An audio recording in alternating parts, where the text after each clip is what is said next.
Okay, I'll bite what's going on? Since he considered them among his friends, he did them the courtesy of not immediately reading their minds for answers when they both looked the way they did. Worry, concern, guilt, and a bit of excitement from one of them in particular were all mixed together as they shuffled about, with Sakhel being the one to answer him. Would it be okay if we came in to talk? All right, sure. Make yourselves comfortable. He stood to the side to let them in before grabbing the two some seats while he himself leaned against the counter, waiting for an answer. Well, first, the bracelets you made us worked like a charm, and as far as we could see they didn't get in the way of our growth rates at all. The bit of pain Raelia was under from hers also disappeared in just a couple days too. Okay, good to know. Since it's not a normal buff, it looks like it doesn't have the same drawbacks. He could only imagine that was because the way it was working meant the user was taking advantage of both it and their own souls at the same time without using one to empower the others, which was by all accounts an excellent result, even if that wasn't what he wanted to know at that moment. Now on to what I'm actually curious about. Dallaire, as lovely as it is as always to see you, why do I get the feeling this isn't some casual visit? The young girl took a minute, gathering her courage before looking him in the eye and speaking up. I want to be your apprentice. His immediate reaction was to tell her he'd already accepted that, but he could tell that she wasn't talking about some uncertain future. She was talking about immediately. Dallaire wanted to train under him and had come all the way to Stonewall to do just that. Before he could say anything, Sakhel was already speaking, trying to make a case for it. She'll be staying with me and Raelia. There's nothing you need to worry about as far as where she'll live or what sort of expenses she'll have, and it's not like she'll need to be there with you all of the time. I know you have a lot you do and a busy life in general. It's really only when you'd be able to and dash. She stopped her rambling as he held up a hand while pinching his brow with his other, many of his minds boosting to their maximum to think it over the second after the girl had asked. He wasn't going to ask Dallaire about leaving her home during the invasion. There was no doubt that topic had been discussed to death with Sakhel and Fontesh, probably even Hentath too. If she was there, then that meant she'd gotten all of their approval, and her being in Stonewall was probably even for the best. The Dryads now had a few awakened plant mages in their village, which should have meant it would be safe, but Stonewall would still be safer overall for having himself, Thera, and Sakhel in it, not to mention all of the spirits who seemed to have moved to the area thanks to Thera's presence. So that wasn't the issue. The issue was that he had so much to do, and the time he had to do it all was only ever shrinking. He needed more power, and he was already slowing himself down because of the gods, and he needed to do what felt like the impossible by forcing 2 third-tier awakenings in less than a year. He needed to keep making things for the war effort, be they his mana bracelets or his materializers or his new buff bracelets that Sakhel had just given him the results of testing, and those weren't even his big projects. Innik still needed a new body, and while progress was being made on the summoning spell, large segments of it still needed to be decoded before he could start to really try to hone in on the aspects they'd actually need and then improve them from there, and I still need to live. The sole thought that was keeping him from outright telling them he didn't have time to do something like that. The world was ending, but that had basically been true since he'd arrived on the planet, and no matter how productive he would try to be and how much more he already did than any average person, he wasn't a machine. Even if the gods and the people in his life disagreed, he'd take breaks and he'd make time for the people he cared about. Hell, just making sure he still returned home each day to prepare most meals for Thera and Sonia was an act of not devoting everything he was to completing the goals he held, and when there was a very real chance he'd be dead by the end of the 3rd wave, if he put off training Dallaire, he might never get a chance to. The tale has been stolen. If detected on Amazon, report the violation. But while she might not get the chance to train under him more than the few days he'd already given her, if rejecting her now meant the odds of him winning in the future would go up, wouldn't that be worth it? Even if he died, she would live on, able to find someone new to learn under in a significantly safer world. He pulled his hand away from his face, but before he could say anything he looked after her, scared and worried and hopeful all at once as mind after mind in his head flashed to his brother Mark. Only 9 when Ben had died on Earth. He had to be well on his way to the middle of his teenage years by that point. Plenty of time to mourn him and move on with his life, but nothing to Ben himself.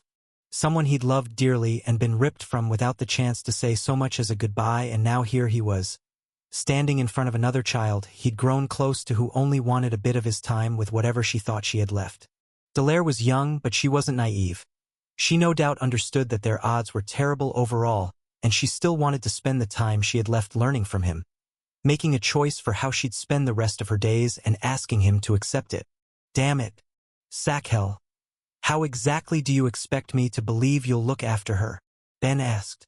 You have your adventurer work and you act as Myriad's oracle.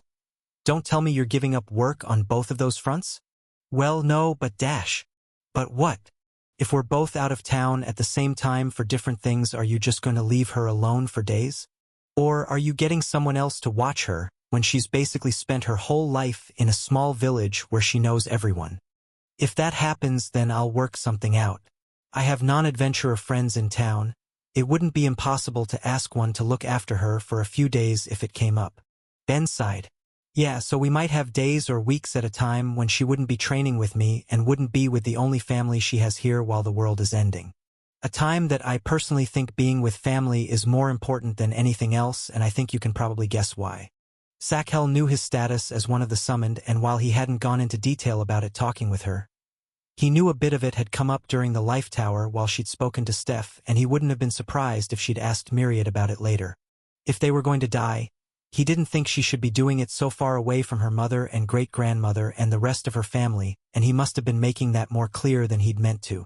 Satchel's face fell, and Dallaire looked close to tears, leaving him to sigh once more as memories and regrets with his own family forced him to think about just what it meant to care about someone as he went on.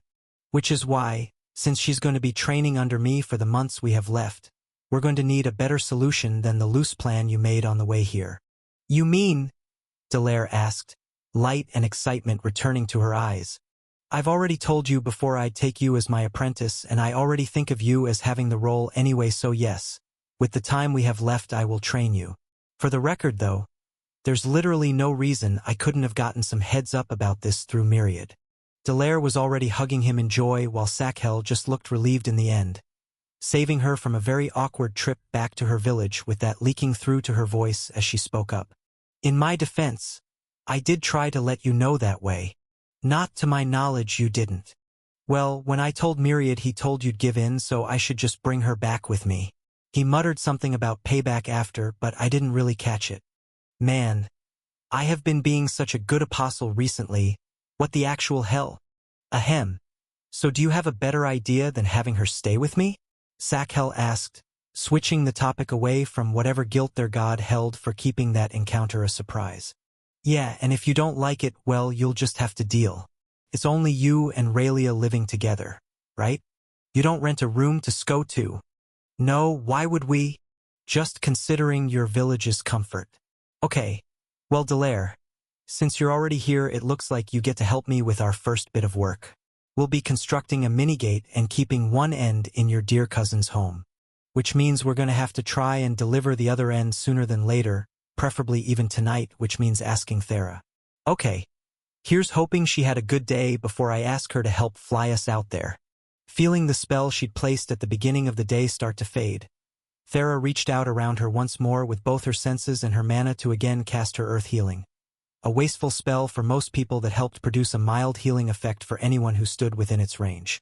Wasteful and mild for anyone else to cast, of course. For herself, she barely noticed the loss, and between both her mana and levels it drastically helped those who fell within it, treating their simpler wounds while leaving it easier for the other healers around to help with anything more complex. A fact that improved their work and saved lives while she went around, healing a few of the more critically injured before ending her work for the day. She still wished for there to be a few more awakened light and life mages around, but little by little, the work was easing.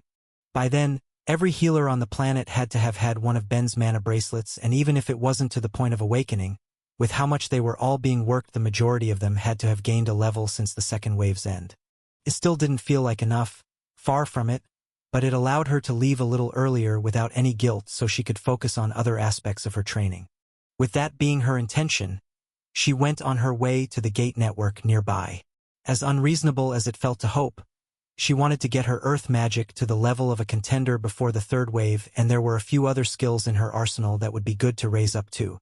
Her dark and non-affinitied options would both obviously be useful, but even a few of her sense skills could be handy to raise, just needing a bit more practice than what she'd been giving them. That wasn't mentioning that Ben still had his hopes she'd be able to get her life magic to its third tier, but beyond all of the healing she was already constantly doing, she didn't know how else she might force it, with the only option she had being to keep going. And I guess getting 2 new tower blessings will help with that. She admitted to herself, thinking about Ben telling her his intent to take on both the non-affinity tower along with Craftsman's tower. It wasn't like she was against challenging them. If anything, she'd held some expectations before the wave began that they'd end up taking on at least the non-affinity tower before the third wave, but it was still another point of stress on her mind. She could feel herself growing tired of all of the constant work and training and watching people die, with months still to go of it. The knowledge that she could do more for the world propelled her to try and keep growing, but it was also wearing on her a little more each day. If I really am challenging a couple towers, then maybe I'll take the day after each one off for some rest and recuperation, she told herself. I'm no use to anyone burnt out. Yeah, I'll do that. Just how nice that idea felt was almost embarrassing, but it was something to look forward to. Just a couple of days of peace in the not-too-distant future, while she otherwise drowned in her work and training, and she let herself indulge in the thought of a day to do absolutely nothing until she was interrupted. Not even a few feet from the gate she was stopped, an absolute swarm of spirits standing in her way. They'd arrived almost instantly and all began talking at once. A sound of panic and urgency in their voices that left her to otherwise struggle to make out what they were all saying through the crowd of them, that forced her to try to put things to order so she could understand just what had caused it. Speaking up with her own mana. All of you, I can't tell what you're trying to say if you all speak over each other, she told them, instantly quieting them down as she pointed at one near the front. Now, just you, what's happening? Singled out and speaking for the rest, that one spirit began. We need help. After a quick talk that ended with the first space spirit Thera had seen outside of her home nation opening a portal for her. She was brought into what was by all accounts the edge of a battlefield, one where spirits and elementals alike were warring on thousands of demons somewhere off deep into the woods, and leaving her to watch as the lives of her kin were being snuffed out despite just how much more power they held. In all of her time healing, she'd only seen a handful of people whose souls had been damaged by the demons, but it seemed that group had been quick to relearn that was the only way for them to take out the mana-based life of the world, and had been even faster putting it to practice in that confrontation between them. Her kin were powerful, but demons were savage, destroying all they could as spells flew and teeth gnashed. It was also a sight that gave her no room to pause. All at once, she was stretching out her mana, empowering and wrapping in her life magic to heal the spirits within her range, while at the same time entering the fray herself, raising up high walls of earth behind the distant swarm of demons to do it, and tearing through the forest they were in to keep any from escaping while other spells were being formed, with the demons taking note of her presence. She watched as a hail of bullets rose from the ground to shoot at her, and she let them come before overwhelming the mana within them to alter their direction, shooting them right back and killing hundreds of demons at once as they ripped through flesh and bone alike, bringing many to the ground for the rest of their kind to push past and stomp over, while more spells were shot off for Thera to manage. Both fire and water came her way, but both were defeated by raising a cloud of dirt to break it up, with that same dirt going back in the form of a million small pellets to hit the crowd without any need for aim.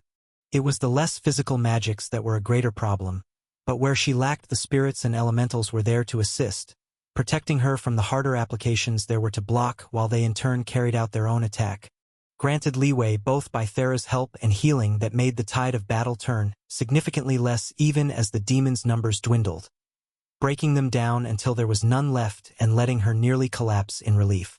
Well, there's one of the earth magic levels I've been hoping for at least. With the unexpected battle over with, she called the spirits to her to help them however she could, while at the same time touching her necklace to replace the job she just finished. Looking at the few new options that showed up.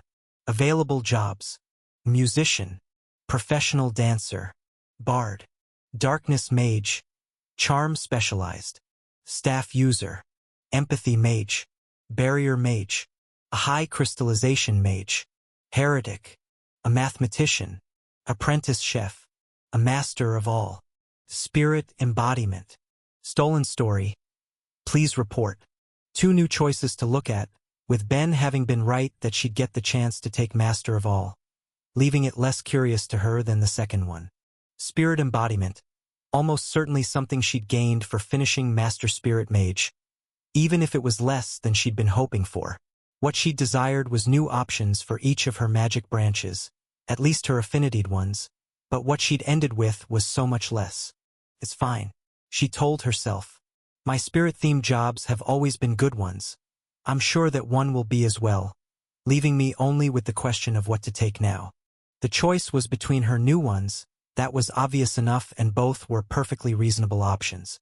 Master of All gave bonuses to everything and gained bonuses in the same way Spirit Embodiment was sure to give her bonuses to her magics that were beyond what she'd get from a simple master job.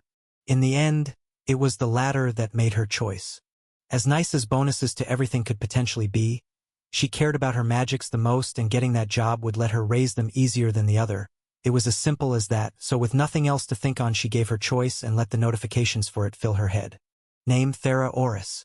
Race: Succubus/Spirit Hybrid. Titles: Spirit Child, Madman's Lover, Spirit Princess, Saintess, Destined Holder of Spirit Empowering, Outsider Slayer, Friend of Elementals. Jobs: Spirit Embodiment, LV7. Previous jobs: Beginner Dancer, Dancer, Apprentice Mage, Earth Mage, True Mage, High Earth Mage, Spirit Mage, Life Mage, High Life Mage, Telekinetic Mage, Adventurer, High Telekinetic Mage, High Spirit Mage, Master Earth Mage, Earth Princess, Master Life Mage, Life Princess, Saintess, Crystallization Mage, Master Adventurer, Queen of Mana, Mana Embodiment, Dark Mage, High Dark Mage, Master Dark Mage, Dark Princess, War Mage, Annihilation Mage, Homunculus Creator, Chimera Maker, Non-Affinity Mage, Construct Mage, Professional Dancer, Healer, Master Spirit Mage. Attribute: a Vitality, 3329. A Vitality Recovery Rate, 59 per hour. Mana, 788,397. Mana Recovery Rate, 434 per minute. Strength, 765. Agility, 1451. Stamina, 1280. Intelligence, 1614. Affinities: a Light, 4. Life, 22. Fire, 11. Water, 14. Air, 12. Earth, 103. Death, 3. Dark, 43. Space, 2. Time, 1. Resistances: a Light, 5. Life, 9. Fire, 11. Water, 16. Air, 12. Earth, 35. Death, 13. Dark, 42. Space, 7. Time, 8. Blessed Skills: Spiritual Earth Magic LV8 *. Spiritual Dark Magic LV5 *. Passive Skills: World Speak Plus. Coordination LV8. A Bind. Mana Recovery Rate Enhancement LV9. Earth Sense LV9. Dark Sight LV2. A Mana Enhancement LV7. Magic Affinity LV1 *. Sacrilege LV1. Sleep Resistance LV4. Life Sense LV1. Dark Sense LV1. Active Skills: Calculate LV4. Dance LV6. String Instrument LV5. Woodwind Instrument LV4. Cleaning LV3. Staff Wielder LV2. Meditation LV3. Speed Reading LV6. Spiritual Life Magic LV9 *. Overwhelming Non-Affinity Magic LV2 *. Mana Empowering LV2 *. Cooking LV2. A Mana Examination LV9. Spirit Comprehension LV4. Blessings: Analia's Blessing. Elvet's Life Magic Blessing. Quax's Blessing. Enetha's Blessing. Earth Pantheon's Blessing. Life Pantheon's Blessing. Dark Pantheon's Blessing. Yuzu's Mana Regeneration Blessing. Trials: Trial of Analia and Talona. Earth Tower. Life Tower. Dark Tower.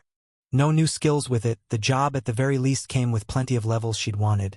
to the point that just that act of taking it had granted her a sizable amount of job experience to go through.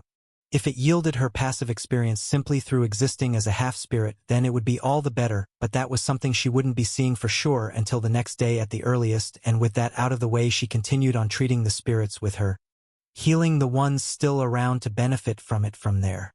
"Thank you for helping us, Princess." The spirit she'd asked to speak for the rest told her once she was done healing all of those who needed it. "It's no problem, and if anything like that happens again, I'll be happy to help. But why did you come to me?" "Because we believed you could help." "I mean, why did you come to me instead of asking one of the great spirits? They'd typically help you all, wouldn't they?" "Ah, yes, but none are free." "None?" She didn't know how true that was, or at least how much of that thought wasn't just coming from their own view of things. Thera knew that her father regularly guarded Analia, but he was pulled away often enough that he should have been able to help, and while both her aunts Funa and Lux had tasks that kept them busy, she didn't think they'd be too occupied to help either. Then there was her newest Uncle Ogilt, who was just guarding Ben's experiments, but almost certainly could have left for the few minutes it would have taken a being of his power to deal with that level of threat. Although, I guess he still doesn't seem mentally well enough to be one of the top choices, and as for the others, well, Salanoth is the only great spirit that dedicates the whole of his time to the seas, and Encetus has his family, and I don't really care enough about the last three to know what might keep them busy. I guess I don't even have a clear enough idea about what my dad and aunts do to say they weren't doing anything important right now either." "Okay," she said aloud after thinking it over. "If anything like that happens again, for any spirits or elements or fairies, let me know. I'll do my best to come and help." That got a reaction from the crowd around her, all of them swaying around her happily to hear as once more she was surrounded by hundreds of voices. Only now they were singing her praise instead of drowning in worry and fear, while she did her best to calm them amongst cries of how loved she was. "Yes, yes, if I can I will help, but just remember I can't teleport. I'll need some of the space spirits to give me a hand each time. Speaking of, could I be sent back to where you all found me?" "Yes, of course," a spirit told her, motioning the only space spirit in the crowd to open a portal for her to pass through. "Thank you again, Princess. We won't forget this. Don't worry about it. This is just what I should be doing." She stepped through from there, back to the city she'd been only a little before and back in front of the waiting gate, freed from her adoring crowd, at least mostly. Through the gate it had made came the single space spirit that had been among the rest, waiting quietly by her side until she spoke up. "Hello there. Is there something else I can help you with?" It didn't react at all at first, waiting in silence until Thera tried again, this time speaking with her mana. "Hello. Is there anything you need, little space spirit?" That perked it up and forced Thera to wonder if it simply wasn't yet used to interpreting a language carried through sound instead of mana as it moved just a little closer to her, cautiously speaking up as it did. "Stolen novel. Please report. The others say you're our princess." It began with Thera nodding. "That's what they say. What does that mean?" It was a question she wished she knew the answer to as well. It still felt like they'd decided that almost randomly to her, and she'd never been able to get a clear explanation as to why. She was their princess because she was their princess, or at least so she'd been told until she'd given up asking. For one of the space spirits, though, the only spirit group that hadn't been on the world when the decision had been made, it must have been nothing but confusing, made all the more so if it had taken the time to learn about the different hierarchical structures that existed in the world. Spirits didn't have kings or queens. It didn't make sense to consider her a princess, at least in any way that mattered. While her father was a leader of sorts to the earth spirits, she understood that the relationship was more complex than that in ways that all of the great ones even seemed to struggle with explaining, and while she was the first who could really be said to share a bloodline with one given her position as the first half-spirit, that shouldn't have mattered for anything. When she'd been born, she'd been a curiosity to the spirits more than anything. Not good or bad, simply a being that shared an unusual relationship with one of their great ones. It wasn't until significantly more recently that a change had occurred in how they viewed her, bringing her from a curiosity to something far more beloved. But with the spirit asking, she saw a place to try her luck again, a counter-question on her lips without much thought to it. "I don't know. What do the other spirits have to say about it?" She was hoping for any answer a bit more clear than the circular logic that she was their princess because she was their princess, but it seemed that was a hope to be dashed once more. They say it's obvious and the rest of us will understand soon enough. Okay, I'm never getting a real answer. Trying to find a bit of acceptance of that fact in her heart, Thera held back a sigh and instead did her best to give the space spirit before her something a bit more substantial, seeing that it was clearly still curious. I don't know for sure, but it might be because I help them, she explained. I give them my mana when they need it and that helps them grow their numbers and I come to their aid like you've just seen. Other than that though I really can't say beyond my relationship with my father, who you'd know as the Great Earth Spirit. It was the best she could do at least, but it seemed to perk the other up a bit as it regarded her more closely. If you help us, then will you help me? If I can then of course, what do you need? Aside from being supplied with mana, she didn't know what else she could do for any spirit besides just talk, but she was at least willing to try as she wondered what problems a space spirit could have. She was used to all of the other affinities that existed on the world by that point, but space spirits were still new. She didn't actually know what sort of issues or concerns might bother them until the one with her said the most obvious. Our Great One isn't well. Can you change that? What else would a spirit want? Their love for their Great Ones was no little thing and the request was no simple one either. Thera didn't have it in herself to undo millennia of trauma and self-hatred. She didn't know if that was something that could ever be fixed, even if millions of years passed for the immortal being. I don't know if that's something I can do. Can you try? Yes, I can try. From the gate network to her family home, to her uncle's shop and from there the newest of Ben's research areas, Thera found her Uncle Ogilt exactly where she'd left him. Sitting in a building filled with the trapped demons Ben was experimenting on the souls of. The only real difference to be had was that there were more things around than when she'd last been there. It was obvious that Ben must have felt some guilt about leaving the great space spirit alone to stand guard for a few weeks and had tried to remedy that by leaving books and games and films to be enjoyed, with not a single one looking like they'd been touched since whenever they'd been created. Despite that, the Great Spirit wasn't entirely unresponsive and at least took notice of her arrival, lifting his head in acknowledgement of her presence. Ah, hello, my niece. Hello to you as well, Uncle, she greeted in return with a gentle nod. Have you been well? As you can see. That wasn't an answer, but she chose not to call him on that, instead looking around a bit to try and make it seem like what she was about to tell him wasn't immediately obvious. You haven't touched any of the entertainment Ben left you, have you? I haven't felt the need. It could help you pass the time. It will go by whether I spend it doing anything or not. Sure. But it will be a lot more pleasant than sitting doing nothing. What would you like, Theta? I know you aren't here just to say hello. It's Thera, and one of the space spirits is worried about you. Probably a lot more too. They asked me to talk to you. Then we've spoken and there's nothing else to say. You don't need to force yourself. I know you have no desire to and I don't blame you. Her mind flashed to how she'd voiced her own conflicting feelings about the new Great Spirit when they'd set up for Ben's experiments and immediately regretted it. Whatever the truth may have been, it wasn't going to make things any easier on her as she tried to go on. Uncle, you know the space spirits need you. The great ones too. When my father spoke to me growing up and told me about both you and the time spirits as well, he'd always longed to see you all again. One group may be lost to us because of the choice they'd made, but you're here and that means something to them. Then you don't need to worry. I shall not be taking the easy way out to free me of my guilt. They will have me forevermore. Not if you hide away from them all. They care about you. Oh, guilt. They see what you're going through and they're worried about you. I see. I know you're right, of course, bar a few obvious exceptions. So for their sake perhaps I should reconsider my position. You'll talk to them? She asked, hopeful that things really would be that easy and immediately being betrayed for it. This tale has been unlawfully lifted from Royal Road. Report any instances of this story if found elsewhere. I'll end this existence once I'm done assisting your companion. It would allow a new great spirit to be born in my place, free of the guilt my existence brought this universe, and would let the rest move on. If I look at it from the perspective of granting them some peace, then the choice becomes something I can let myself get away with. Absolutely not, she told him. pinching her brow while trying to figure out just what to say. You know that wouldn't make things better for anyone, you have to know that. Then alas, I am back to suffering through the fact that is my own existence. I understand why you're here, Thera, but there's nothing to be said to change how I feel. If you don't give people the chance to try, there never will be. The chance.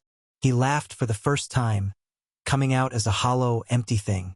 I know that the gods of this world and the few others who are aware of me are keeping my involvement in what happened a secret to prevent anyone from reacting violently in such a difficult time. How am I supposed to do anything in a world that will never forgive me? Who am I supposed to give the chance? I forgive you. You don't even know what that means. I mean, no offense, child of Abris, but you are mortal. You can't understand the scale nor weight of my sin. I don't need to understand. It doesn't matter. You think nobody in the world can forgive whatever part you played in all of this? Well, here I am, right in front of you to say that for whatever happened, whatever guilt you feel, I forgive you. It still doesn't matter, he said after a pause, looking away. I won't be forgiving myself, nor do I want to. Now please, just leave. He retreated into himself, making it clear he wanted to end things there, and without any idea what else to say, Thera started talking. Uncle, I know it's not the same, but I didn't enjoy life when I was younger. I know I had some privileges that others didn't, but as the first half-spirit in existence and a half-succubus at that, well, I'd been feared or hated by a lot of people for as long as I can remember, and I didn't think it would ever get better, right up until I woke up one day and realized that it had. I managed to find people who accept me, and right now, you have people who accept you too, even if you feel too guilty to want to see it, so please. I know there's no easy way to feel better about what you've been through and how you've been used, but for the sake of my father and the space spirits and anyone else who does very much care about you, just try to at least see that they're so happy to have you back. She got no answer, and seeing the conversation was done, she let out a small breath before quietly leaving, giving the spirit his peace while hoping that maybe a little of what she'd said had got through to him before returning home. Between the unexpected battle that had ended with her getting far more levels than she'd expected and the meeting with her uncle, Thera still got back home far sooner than she'd planned. Having the time to relax she'd so badly wanted, but finding the last conversation had left her listless. She didn't know if she'd gotten through to her uncle at all, and she doubted there was anything else she could have said, but the fact was that a space spirit had asked for help and that she'd failed so thoroughly aided her. No matter the complicated feelings, she'd accepted herself as an important figure to them, and she cared about them as a whole. She didn't want to let them down when she was sure the space spirits in their entirety needed just as much help. Help that should have been coming from their Great One. I'll have to talk to him again, she muttered to herself. Give him a bit of time. How much time do you give an immortal? Day? Years? It was as she was questioning just when she should try again that her train of thought was broken by a knock on the door, leaving her to question if she wanted to bother with whoever was waiting before letting herself hope it might be someone who could brighten her mood. Sakhel or Aso stopping by, or maybe her uncle coming for a visit. None of them being the answer, as the one she saw hit her like a brick. On the other side of the door was her least favorite aunt, the great life spirit Vividus. But while she was the most obvious to see and immediately brought all sorts of swear words to the tip of Thera's lips, who she was with managed to silence her. By all accounts looking as if she was standing beside the ghost of an incubus child. The youth's ethereal form was so much denser than any specter she'd seen in the past. Speaking of something far more powerful, while whatever connection Thera held with her paternal race told her it was something so much more. What she was seeing was no dead child that had ended up bound to the world, but instead a spirit, the likes of which she'd never seen before. Thera didn't know what to say. She was struggling to put any real thought together in the face of the two before her, ultimately ending with only a question escaping her lips. What did you do? Really, child? At least invite us in instead of leaving us standing out here. Vividus, tell me what you've done here. Humph. I think that would be obvious enough. It was. After all of that time, her aunt had succeeded. From the conversation Thera had overheard back when she was only a child, it had taken well over a decade, but it was clear her aunt had finally succeeded in utilizing the feature of the system that allowed racial hybridization to be possible. Not like herself or the other mortal half-spirit Saren, and not like the union of two different sorts of mana-based life that led to Insha, What her aunt had somehow created was a new type of spirit. Are they a soul spirit? She asked, remembering her aunt's stated goal back when she'd begun her attempts even then, with the great life spirit confirming. They are. A part of Thera was able to notice that her aunt didn't sound anywhere near as pleased with herself as she would have expected, but that was a small part. All at once, the world had changed. While there had been 3 examples to that point of hybrids of spirits and other races, that was the first to exist between different groups of spirits themselves. Something that, in principle, seemed like it should have been far easier to achieve. Each group may have belonged to different affinities, but they all viewed themselves as part of the same species who hailed from the same planet. But when one considered the fact that until then, they'd never been able to interbreed, it became clear how significant what happened really was. And now, after just getting Uncle O'Gilt, we have another new great spirit on the world. And this kid is obviously a great spirit, but there's no regular soul spirits. What does that mean then?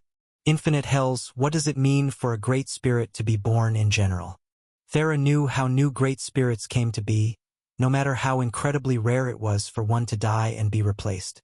On a species-wide level, if any great spirit were to die, then a seemingly random group of regular spirits that matched the lost affinity would merge into one being, becoming the new one and having no say in the matter as to whether they even wanted it, but she knew that wasn't what happened there. As uncomfortable as it was to think, she knew Vividus and her Uncle Nox, the great death spirit, had been experimenting with replicating the way mortal races would reproduce to try and get the system to facilitate their goal, which meant the one she was seeing lacked the normal history any typical spirit could expect. It was all too much to process, and it seemed her aunt wasn't interested in waiting. No longer content to be allowed in, Vividus gave up on trying to be polite and instead took advantage of her existence as a form of mana-based life and simply passed through Thera to make her way to the living room, pulling the smaller spirit by the arm as she did. Thera didn't say anything to that, though. She had too much on her mind and instead just followed along, watching them take a seat on the couch before finally asking a question. How? HM? I don't think I need to explain this to you in detail. It seems you and your partner enjoyed it. Holy shit. She took a deep breath to keep from swearing then, and there when what she wanted was answers, and instead focused on what mattered despite her aunt's lack of tact. You gave birth to a soul spirit. I'm asking how that's possible. The system really is the most handy tool your gods created, even if it didn't mold perfectly to my desires. To be honest, I spent the longest time trying to make it work by creating an egg of sorts instead of having to grow and carry anything to term, but after Lux's unexpected success and finding out about Incetus forced me to admit there really was only one way that was obviously succeeding, and I gave in, replicating the biological structures I'd need to make in my own form. After that, it wasn't long at all. This tale has been unlawfully lifted from Royal Road. Report any instances of this story if found elsewhere. But I've seen you. Recently, too. I saw you when Ben got back, and I saw you for your stupid quest, and you weren't pregnant either time. I may not like you, but I'd at least noticed that. Ah, that reminds me. Give my regards to your little pet. He really did make such an excellent report on the results of your quest.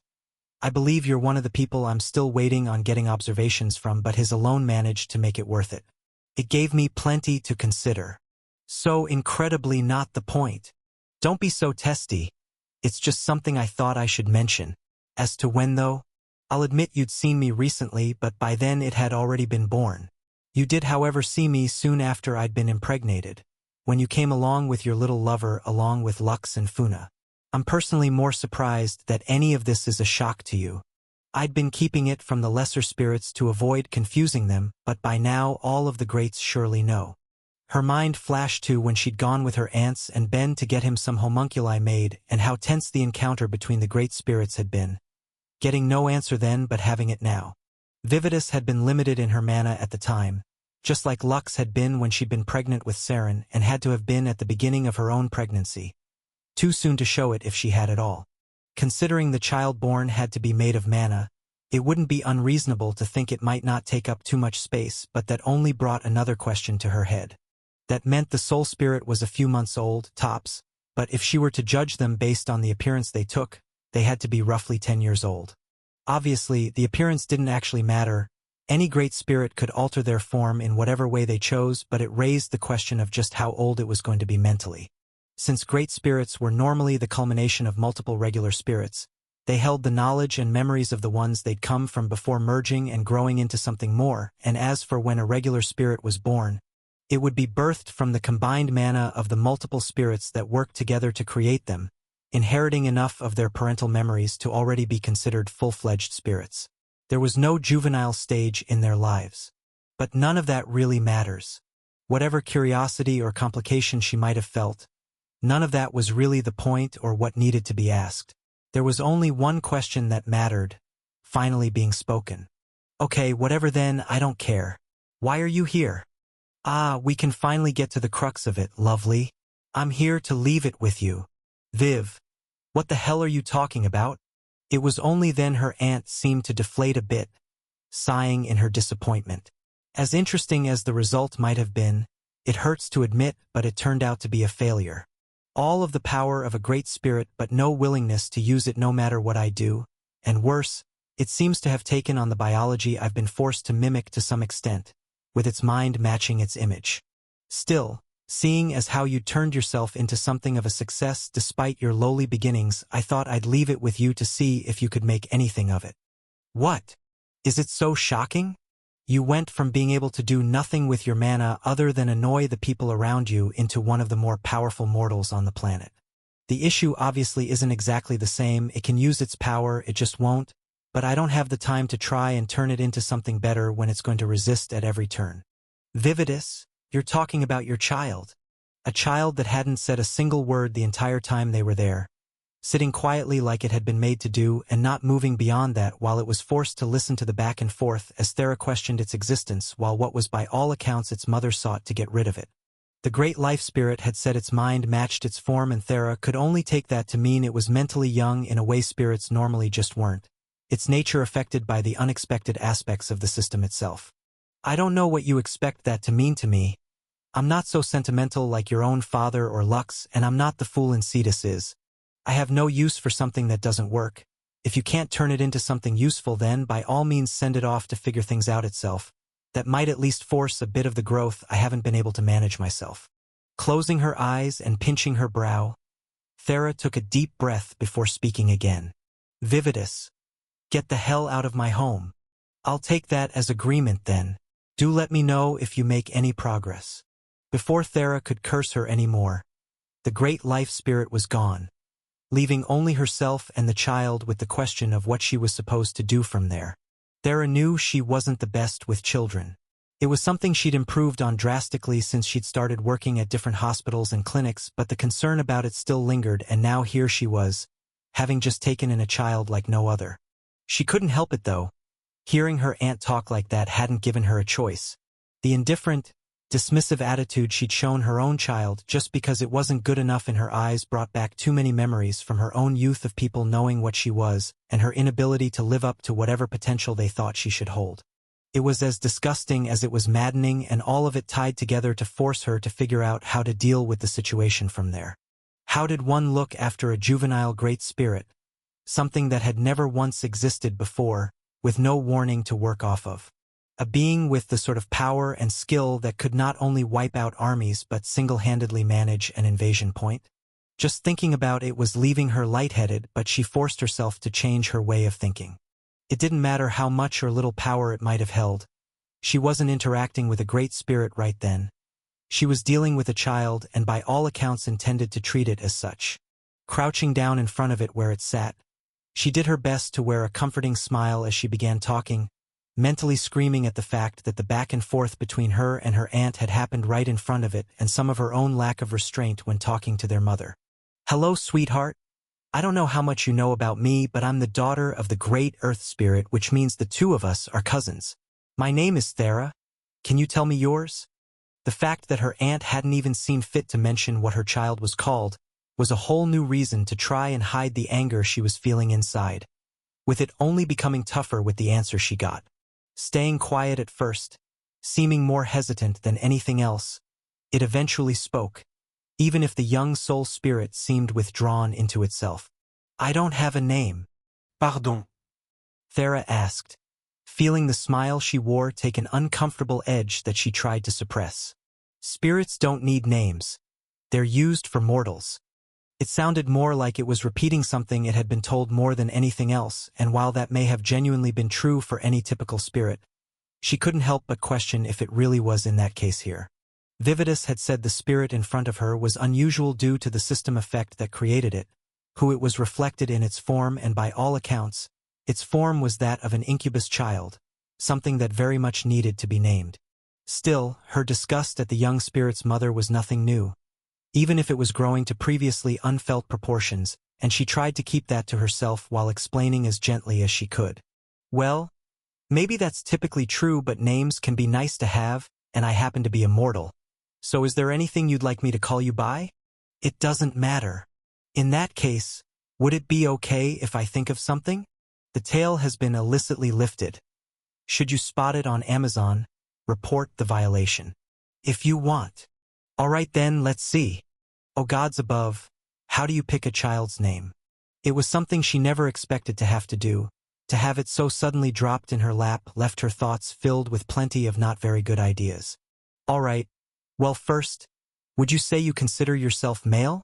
Spirits had no gender, but for the sake of convenience they let themselves fall into different categories that mortals would use to describe themselves, and given the one before her appeared by all accounts to hold the form of an incubus, it felt like a reasonable assumption, but she wanted to be sure.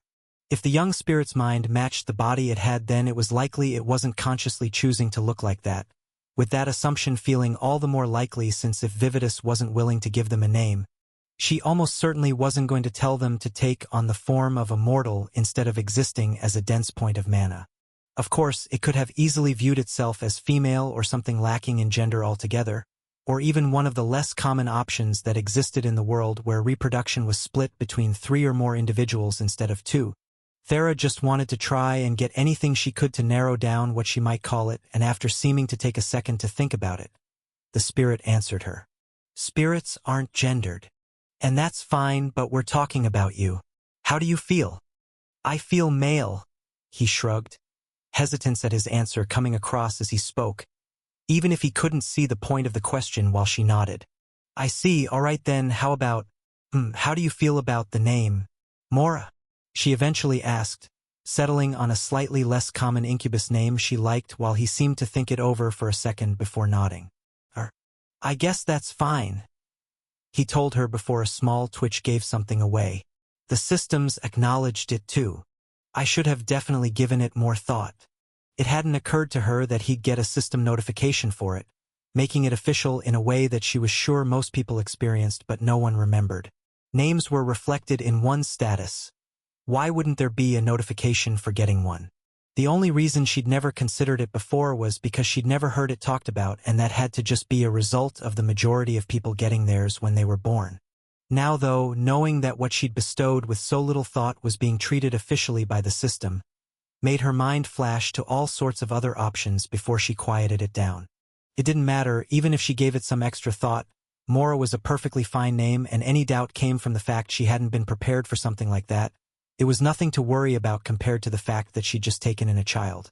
Which did leave the issue of where to go from there. Almost reflexively, she went to ask if he was hungry or needed a drink, but stopped first, knowing the idea was stupid. What did a spirit need for food or water? All she was doing was letting herself get lost in the question of what she was meant to do, and her thoughts refused to stay in order. For now, why don't you tell me a bit about yourself then, Mora? She asked him. Is there anything you'd like to do, or anything that might make you feel more comfortable? No. How much he could have learned to enjoy in the months since he'd been born may have been slim, but to have no answer at all made her question just what her aunt could have possibly been doing with that child the entire time. But she didn't doubt it, instead looking around the house. In that case, why don't I teach you a game to pass the time for now, and if there's anything you want to ask me we can talk while we play. All right? If you want. Not a drop of enthusiasm in his voice, and still seeming deeply withdrawn. Thera tried to keep looking positive and friendly for the sake of the child she'd been left with while she taught him one of the simpler card games she knew, all the while trying and failing to pull some greater conversation from him and desperately hoping Ben would be home soon for whatever help she could get. Good job, Ben told his official apprentice. Patting Delaire's back while she caught her breath from the work he just put her through before the two took in the sight of the newest minigate they'd made together. Most of it had been Ben, of course. Dallaire was nowhere near having the skill in enchanting she'd need to make it possible, and plenty of the construction itself still stood beyond her grasp. But anything Ben felt confident she could manage, he had her cover. Ending with a new portal to take advantage of to shrink the distance between Stonewall and the Dryads' village. And with that done, you guys come with me, we'll need to work on the most important part. Politely asking Thera to help us fly it out there. He didn't think she'd say no, but he also doubted this was going to be something she'd want to be surprised with after what was sure to be a long day of work, and worst to worst, he was going to make sure Sakhel was there to squarely blame for not giving him any more notice as they first lugged one end of the gate to the Oracle's home before bringing the two with him to see his girlfriend. Letting them inside and getting a surprise of his own with what he saw. Sitting with Thera, quietly playing cards, was by all appearances the ghost of a child. A sight that almost instantly made him pull back in surprise before his calmer minds more deeply appraised the situation. Despite the appearance, it was only a fraction of a second for him to understand he wasn't looking at a ghost, or if he was, it certainly wasn't a normal one. Despite its ethereal form, it was far denser than any others he'd seen in the world, and the way his soul sight presented it was different as well. He didn't know what he was looking at. A sentiment that was shared by Sakhel, whose eyes were instantly turned to him with questions he couldn't answer, while Dallaire's were filled with pure curiosity. Looking like she was about to speak up, but losing the chance once Thera noticed them. Ben. And both of, hello? What? No, doesn't matter. Sakhel, Dallaire, this is Mora. Do me a favor and talk with him for a bit while I borrow Ben. Mora. I'll be back in just a moment. All right, sweetheart. The ghost-like being gave a small nod, and Thera shot up, grabbing Ben by the arm while not so subtly shoving the other two into the room before pulling him out of the house, looking in his eyes before speaking again. We kind of need to have a private conversation here if you don't mind, she told him, tapping her head and getting the point across as he created a mindscape within his own and pulled her into it, with her mental construct falling into his arms while she groaned.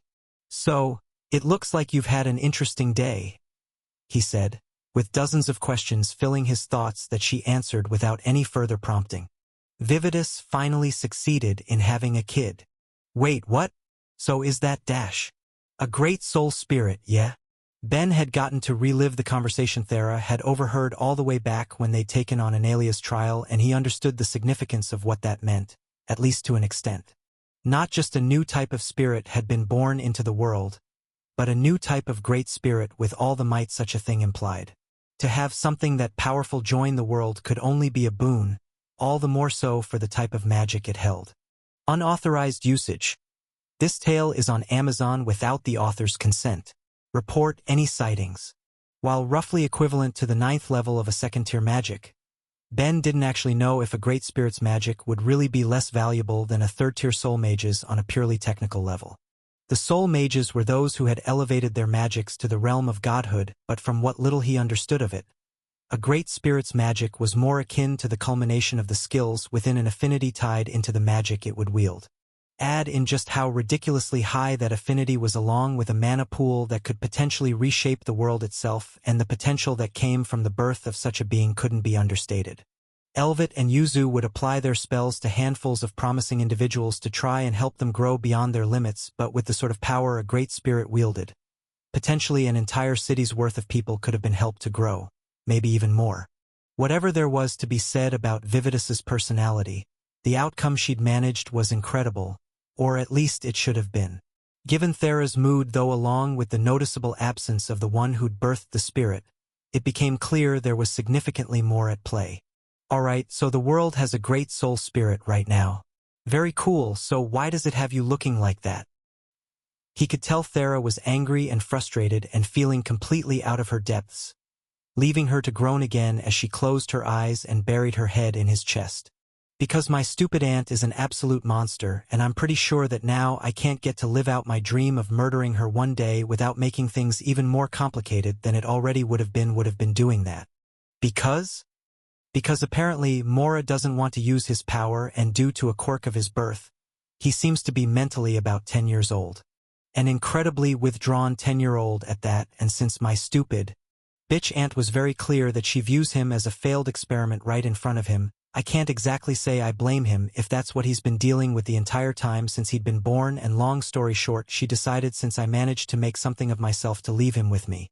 She panted for a moment, letting all of that spill out before her hands squeezed him tighter, and she spoke in a far quieter voice. I'm sorry. Nothing to be sorry for. I knew Vividus sucked, but this is a lot more than I was expecting from her. To basically be abandoned so soon after coming into the world. It immediately made Ben's heart go out to the boy, but Thera shook her head.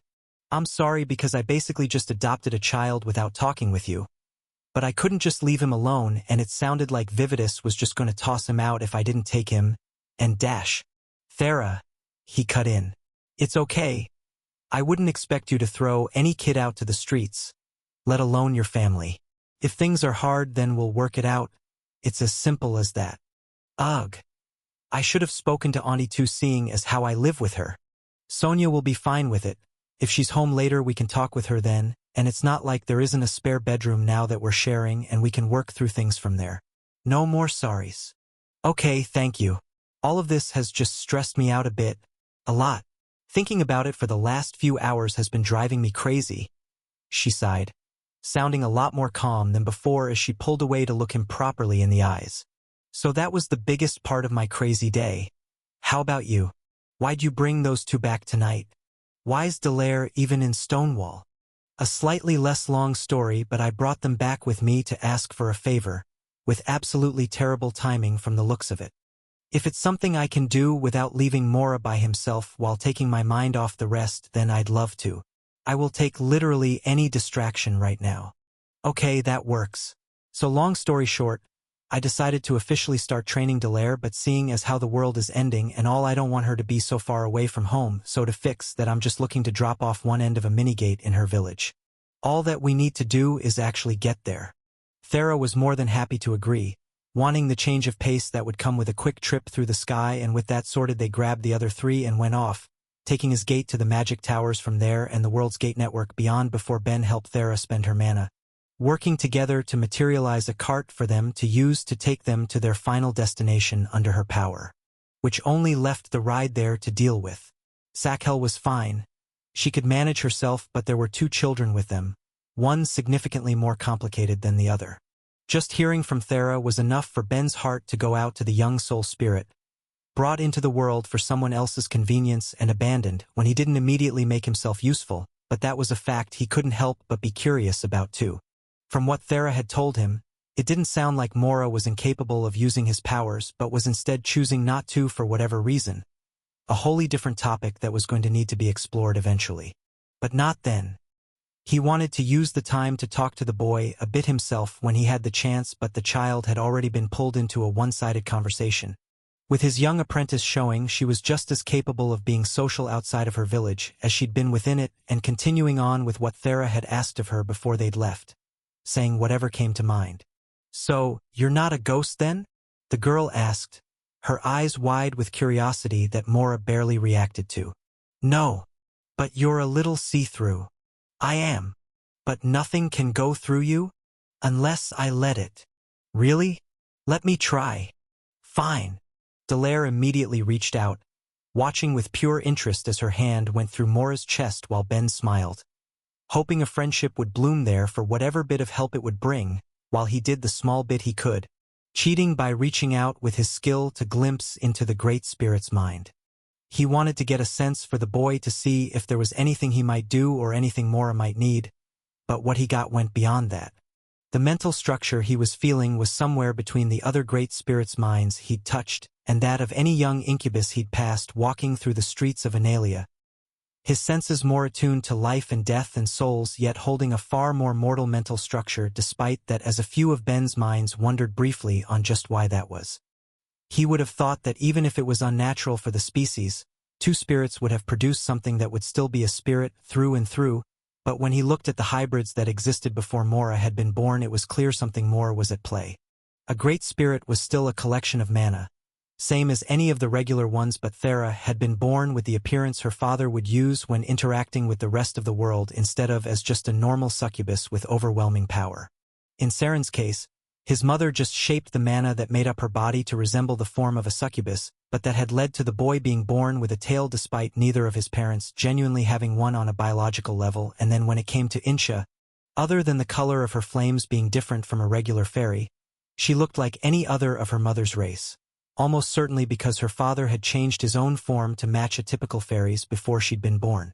This book's true home is on another platform. Check it out there for the real experience. So where did that apply to Mora?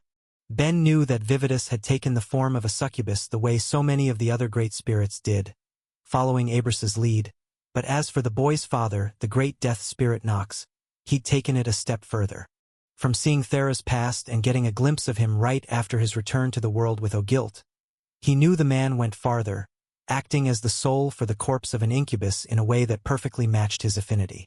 Given that tied into the rest he knew, it painted a picture of how someone like Mora might have been born. Ben had to assume that his form was likely dictated by the forms his parents had taken when he'd been conceived, and given that one of them had been residing in a body with a genuine brain, while the other would have been able to replicate the structure with her own mana, it had to have had an effect on the child, imprinting on and dictating his psyche in a way the life and death spirits couldn't have predicted, ending with the merged thought structure he felt within. But none of that was more than a curiosity compared to the problems that existed within that hybrid mind. Ben may not have been a psychologist, but he'd been in enough heads to know that the child in front of him was suffering from depression. Not on the scale of Ogilt, but enough that it worried him, filling his thoughts with questions about what to do. Thera may have taken the boy in, but Ben wasn't going to do nothing. It was just a matter of how he could help. If I can help, he thought with a sigh. I can't do anything for Ogilt. I can't do anything for all of the other prisoners who were too mentally broken to be released to the world. What am I supposed to do here? Okay, no being defeatist. It'll take some time, but getting to know the kid is the first step. A step he'd lost the advantage on. While Dallaire seemed happy to keep peppering him with questions, Mora looked over to Ben before cutting himself off from the connection between them. God damn. I guess it makes sense a soul spirit would notice and be able to stop me. Still, the boy didn't say anything about it, and if that was the case then Ben would act the same, instead smiling and speaking up. So Mora, my name is Ben. I live with Thera, so you'll be seeing a lot of me. Okay. And I'm not sure if she mentioned it yet, but her Aunt Sonia also lives with us. Well, we technically live with her. It's her house. Okay. We also have a very sweet houseplant named Frederick. At least he was a houseplant. He's still inside, but he's growing big enough that I seriously need to consider making him a greenhouse of his own. I technically already have a greenhouse, but I don't want that plant in it being a bad influence on him. Okay, he said again, only this time sounding confused in a way that at least seemed to break the monotony of his other responses. When we get back later, I'll introduce you. It will be great. Other than that, though, I saw Thera showed you a card game or two. Did you enjoy them? I didn't see the point. Ha, fair enough, they aren't for everyone, I guess. Still, it's a way to chat and pass the time, so while Thera is unfortunately stuck driving, do you think you'd be up to play a couple games with the rest of us? If you want. It seemed like obedience more than anything else, but it was something to do while they flew that he hoped might entertain both kids a bit, so he materialized a deck which at least brought some reaction from the young spirit before passing the last bit of time they had, making the most of the small journey. Mora still seemed largely neutral to the game by the time they landed, but Dallaire had been invested at least, cheering as she won the last round. Me and Mora are tied with 2 wins each. We'll need to break it later. Fine. And Ben, you're really bad at this. Even Sakhel won once. What do you mean, even Sakhel? The Oracle asked. Why wouldn't I win once? I'm just saying is all. Ben's pretty bad at this. Games with any element of chance have never been my strong suit, he shrugged. Although I'm a lot better at anything without randomness than I used to be. Let's see you take me on in something like that later then, kiddo, if you think you've got what it takes. You're on. With the many changes to his mental structure, he could actually put up a good challenge against Thera and Sonia in games like chess or low mage by then, able to think dozens of potential moves ahead in a way that brought his nearly 100% loss rate significantly closer to 50 instead. A fact that still kind of confounded him when he looked at the thousands of minds in his head, yet still couldn't manage a perfect victory but one he'd accepted, happy to take whatever wins he could get. with plans for a future rematch made, though it was time to do what they'd gone there for despite what was by all accounts a late hour, with Ben looking at the two dryads with him. Okay. I need someone to grab me Hentath, since she needs to know about this too while I talk to Fontesh. I'll do it, Delaire said, grabbing Mora by the hand and running off with the Great Spirit before he could react in any way, with Thera getting up to follow. I'll watch them, so we'll be right back. Okay, that leaves Sakhel with me. Come on. Let's explain things to your cousin. Getting out of the cart like the rest and grabbing the other end of the minigate they'd brought along, they walked over to Fontesh's nearby home and knocked on the door until she answered, looking both tired and like she'd been crying before she registered just who was out front. A case of literary theft. This tale is not rightfully on Amazon. If you see it, report the violation. Before either could say so much as a hello, though, she was already grabbing his shirt, head in his chest, and crying again. I'm sorry. I know we sprung this on you, but Delaire wants this so much, and I know we don't have much time, and you have important things to do, but I just want her to be as happy as she can be while she's still. I know you must be busy, but can you please give her whatever time you can? I'll do anything. Whoa. Seriously misunderstanding things here, Fontesh, Ben rushed to say, gently pulling her away. I'm training your daughter. She knows that, Sakhel knows that, and now you officially know that. It's not what I'm here about. Oh? Then what? No, thank you. I appreciate it, she told him, wiping her eyes and trying to put herself back together through all of the emotions running through her. Fontesh understood that they were almost certain to lose in the end. Every planet before them had. But she'd still decided to let her young daughter go to try and make the girl as happy as she could be with the time they had left, despite what had just become some very clear feelings on the matter. He didn't blame her for getting emotional. Don't worry about it. She's a good, enthusiastic kid. We're here because I brought something else to try and make the best of the situation. It's Dash. The hell are you here raising up a fuss so late? Hentath called out as she and the others came back, eyeing up Ben. I almost had a heart attack seeing Delaire standing at my door at this hour. All right. I'm seeing that maybe this could have waited until morning, but nice seeing you too, Hentath. Now please, everyone into Fontesh's home, so I can finish up here and get a bit of sleep for the night. He walked in as he said it, carrying the frame and placing it against one of the walls before reactivating the enchantments on it, letting all in the room watch as a portal was opened between there and Satchel's home in Stonewall, hearing gasps from the ones who'd never gotten to see a minigate before as he turned back to address them. Okay, so Fontesh, I understand you sent your daughter to me because you wanted to make her happy, but it would drive me crazy to know she'd be so far from her family with everything going on, so this was my solution. Delaire, when you're done with work each day, you're coming home to your mom.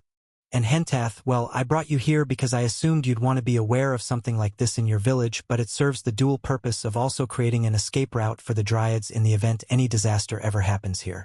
When morning comes, you should explain this to the rest of the villagers and tell them to run here in case of an emergency. Or if they just want to do some shopping or trade in a larger town, up to them. Either way, I think that's all from me, so we'll also be taking this shortcut back. The village can keep the cart we came in on, and without further ado, I've got stuff to handle at home. Delaire, keep in mind there's a few hours of time difference between us, so maybe get Sakhel to come over and wake you until you get used to the change. Other than that, well, it's now a lot easier to come grab me if there's any issues, so just let me know. He didn't leave them room to comment, instead grabbing Thera and Mora's hands to walk through the new gate, letting himself through Satchel's home and leaving her to try and explain anything else before the others in the room had time to so much as comment. And thus ends one task for the night, Ben said as they walked home, trying to sound bright as they went. Now all that's left is to talk to Sonia and sort out Mora's room. It will be great. Is there anything you want to have for it, buddy? I don't need anything. Sure, but we're not talking about need. Furniture you'd like. Books or art or anything else. I'm fine. The kiddo's definitely making this hard by keeping me from his thoughts. Mind reading was just such a handy skill to cut out formality and get to the heart of any matter. Having someone block him out couldn't help but be a challenge in comparison. But if the kid wanted some privacy, then Ben had to at least try and respect that no matter what challenges it raised. All while Thera brought up another issue. Oh gods above, she muttered, realizing something she should have thought about long before. Mora, what would you want to do tomorrow? The option is either coming to work with me or Ben, but I'm going to a hospital and there's not going to be a lot I should be exposing a child to. He can come with me while I work if you guys want. I'll already be training Delaire. I can teach him some stuff while I'm at it if he'd want. Okay. Maybe that would be for the best dash. I'll go to the hospital, the child told them, making his opinion known for the first time and stepping a bit closer to Thera while she looked at Ben, getting a shrug in return. If it's what he wants, then why not let him? If it gets too much or he gets bored, just take a break and come bring him to me. I can come up with some entertaining options. Okay. Sounds like a plan. She wasn't sure if bringing Mora with her while she worked would really be a good idea, but the entire matter left her torn. She wouldn't normally bring a child, but she'd allow any spirit to follow her without a second thought. Figuring out how to manage someone who was both was already proving complicated. But in that single day, he'd barely said anything when he hadn't first been asked. She couldn't just deny him when he'd spoken up to come with her. It was something she'd need to explain to her coworkers when she arrived, but she at least needed to try, with the swarm of worries going through her head only getting replaced by the time they got home, with talking to her aunt being left as the last priority. But one that was going to have to be delayed. It was late enough that Sonia had likely been long asleep. Her work as constant and exhausting as anyone else's, which delayed their talk to the morning and left Ben and Thera to bring their voices down. Should we quickly clean out my old room then? He asked as she shook her head in response. We can tomorrow. It's not like we have too much in there aside from your tree. Frederick's a bush. Maybe it was at one point, but I have no clue how you're getting it to grow so big. Either way, it's comfortable enough for the night and we can work on it from there. Mora, will you be okay in here tonight, sweetie? I can be. It was said as neutrally as anything else he had spoken across the day, but it still left Thera to pause before ultimately giving in. Unauthorized reproduction. This story has been taken without approval. Report sightings. Okay, but if you need anything, our room is just over there, so don't hesitate to come in and wake us. All right? All right. Okay. In that case, have a good. She trailed off, a look dawning coming to her face as she did. Realizing once more that she couldn't just focus on his youth.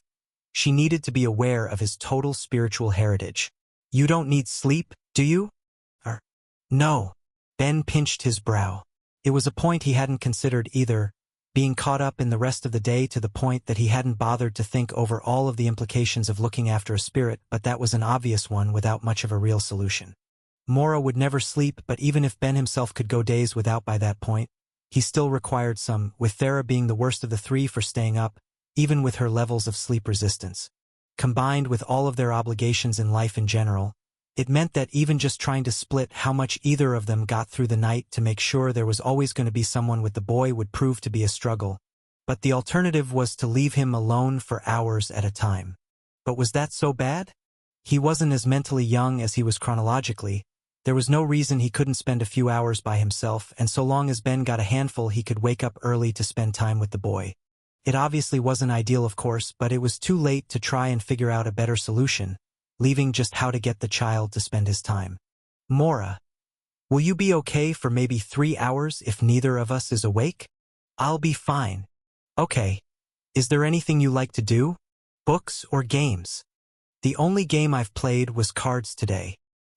He felt Thera tense up slightly beside him and didn't need to be a mind reader to know she was cursing out her aunt in her thoughts while Ben just tried to wear a gentle smile. I see. Well, in that case, that means there's plenty for you to try and explore. Hopefully, we can find something you'll have fun with. Give me just a minute. He went to the living room where the rest of the games he'd made were kept, grabbing all of the single-player ones enchanted on diamond screens to bring back with him before placing them all on the desk in the boy's new room. All right, there you go. Since you'll have the time, why not run a bit of mana through each one and try them out? If there's anything you really like, then I can make you more like them. And as for books, what are some good ones? The amount of his New Worlds fiction he'd read was on the smaller side, all the more so when it came to children's media, but he materialized entire books he thought might be entertaining, pulling from Earth's stock as well after translating it in an act that seemed to once more capture the young spirit's interest. even if only briefly. It seemed the boy had a curiosity for materialization, but that was something that could be looked at further later. For the time being, there was nothing else he or Thera could do, especially not when they were already tired.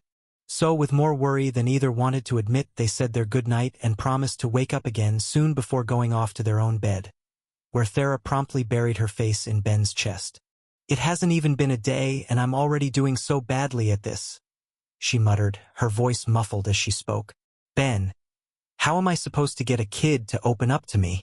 Time and patience, I think, is all we can do. But there's another thing I should probably mention. Is it going to make things even worse? It's something that's going to need to be addressed and dealt with. So a little? Okay, just tell me." I'm pretty sure Mora is suffering from depression. Not like guilt levels of depression, but the brief look I got in his head was pretty bad. Of course he is. Gods above. I need to have some strong words with Vividus. She was trying to not voice her blatant desire to murder her aunt when the life spirit's child was near enough that there was a very real possibility he'd overhear their talk, but she didn't need to. Ben got the point loud and clear. He was even feeling plenty of the same. In every way Dallaire was a ball of life and energy to be around. Mora was withdrawn into himself, barely talking more than he needed to and seeming pretty firmly like he wasn't inclined to say more. A terrible start to an immortal life that seemed entirely brought on by the ones who had brought him into the world. But again, it wasn't an issue with an easy fix. It would take work and time that both he and Thera were in short supply of, and at that moment what they needed was rest. So doing their best not to dwell on it, Thera eventually went to sleep while Ben forced his mind to his god's realm for what already felt like a busy night ahead. Myriad and Hellori were the only ones in the realm when he arrived. The goddess with her usual seat perched atop his god, being rotated as the cube turned to face him. "Well, Ben, anything happened today? Thera adopted a child and I had another one sprung on me. Screw you for that, by the way, so it's been pretty busy as a whole." "I have no idea what you're talking about. Don't try to deny it. Sakhel already said you decided to not give me any heads up about Dallaire coming to train under me." "Oh, that. Yeah, that. Why didn't you tell me? What if said no?" "That's simple, you were never going to say no. No matter how much of a pain you may be, Ben. I've known you for years now. No matter what other ways you might surprise me, I was never going to be wrong about this. And that made it okay to not give me any warning? Consider this my revenge for everything else you've ever put me through." "Hold on. But is that actually a good idea?" Hellori cut in. "No matter what some of the dumber gods might think, you're a genuinely important figure in the war, Ben, for more than a few reasons. Do you really have time to try and train an apprentice who, to be blunt, might not even live to see whatever waits beyond the third wave when you have so much else to be doing, even just among your own goals?" It was a fair question, but what it got her was a shrug.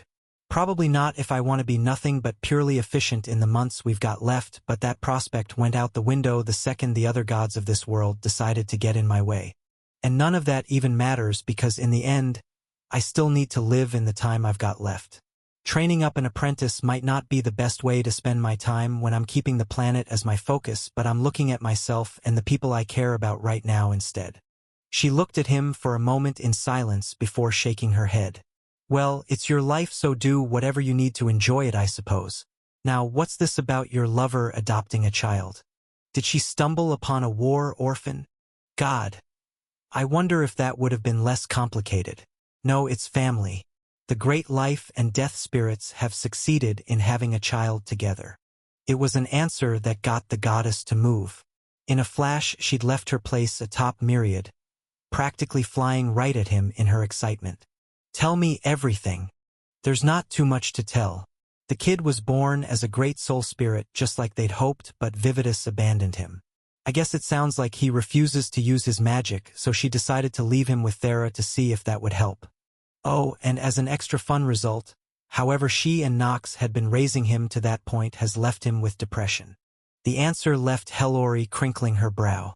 "And while all of that is interesting, why would he need raising if he's a spirit? They should be independent from birth." "Oh God, another complication, but from what I can tell he's roughly 10 mentally, at least by human standards, and I'm almost 100% sure that stems from a combination of just how unlikely his birth was, tied into the system doing its best to help mana-based life interbreed with the more physical life that makes up the rest of the world. He went on to explain his theory that the boy's almost mortal mental structure was tied to the fact that Vividus had been arranging the mana in her body to a structural, if not cellular level, while Nox was continuing to act as the soul of a dead incubus, contributing his form as well that ended with Mora's unique existence, with the goddess in front of him nodding the entire time. As far as ideas go, based on the limited information we have, it's not a bad one, but it would be hard to verify unless more are born, which does raise an interesting question. Do you think Vividus would be able to get a repeat if she tried again? There's only ever been one of each affinity's great spirit before, but there's never been a mixed spirit before either, at least not a mix between the affinities within its own kind. If it could be repeated, though, bringing more great soul spirits into the universe, well, that could dramatically reshape the landscape of the entire planet, if not the universe as a whole. Which isn't to mention the potential that further discoveries might be made if she were to succeed in giving birth to more. This narrative has been unlawfully taken from Royal Road. If you see it on Amazon, please report it. Discoveries like? While it's never happened in the history of this world, supposedly when a great spirit dies, a group of regular spirits of the same affinity will merge together into a new one. It's a change that lifts the base spirits from what they were into incredible new heights, but who's to say the potential for that sort of thing disappears when they become great spirits?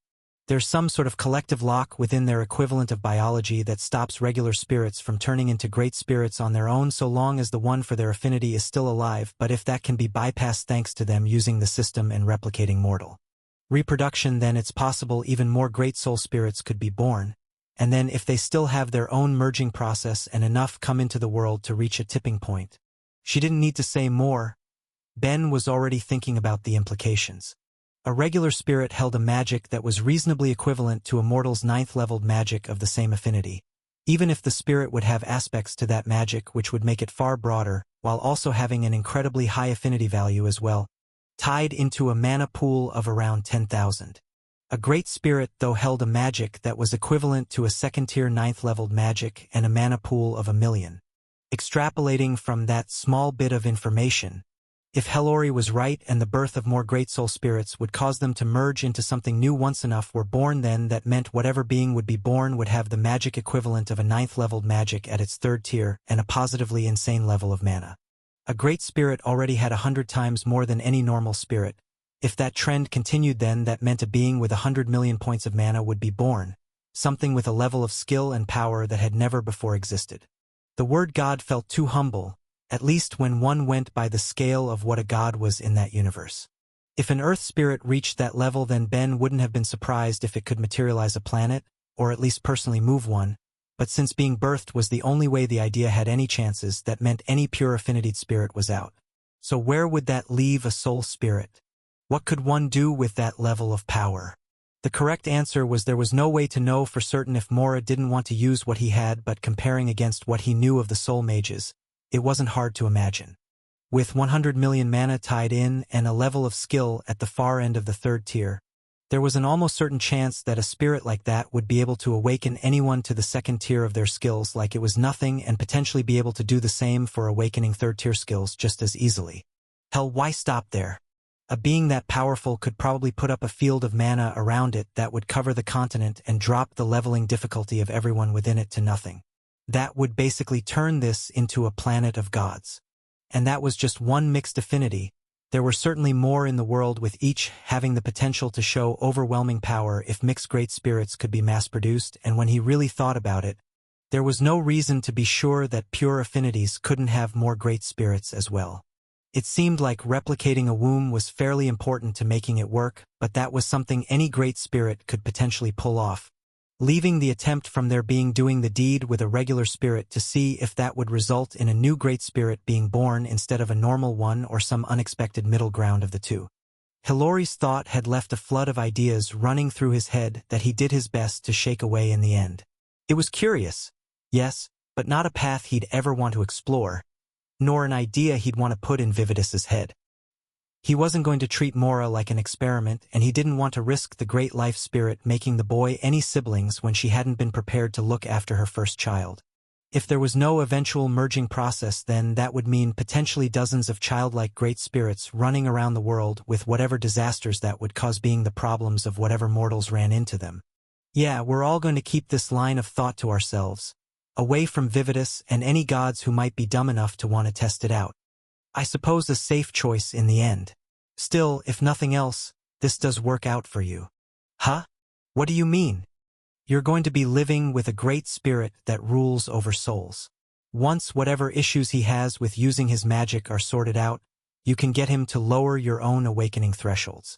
That sort of thing could drastically help you achieve your goals in the time you have left.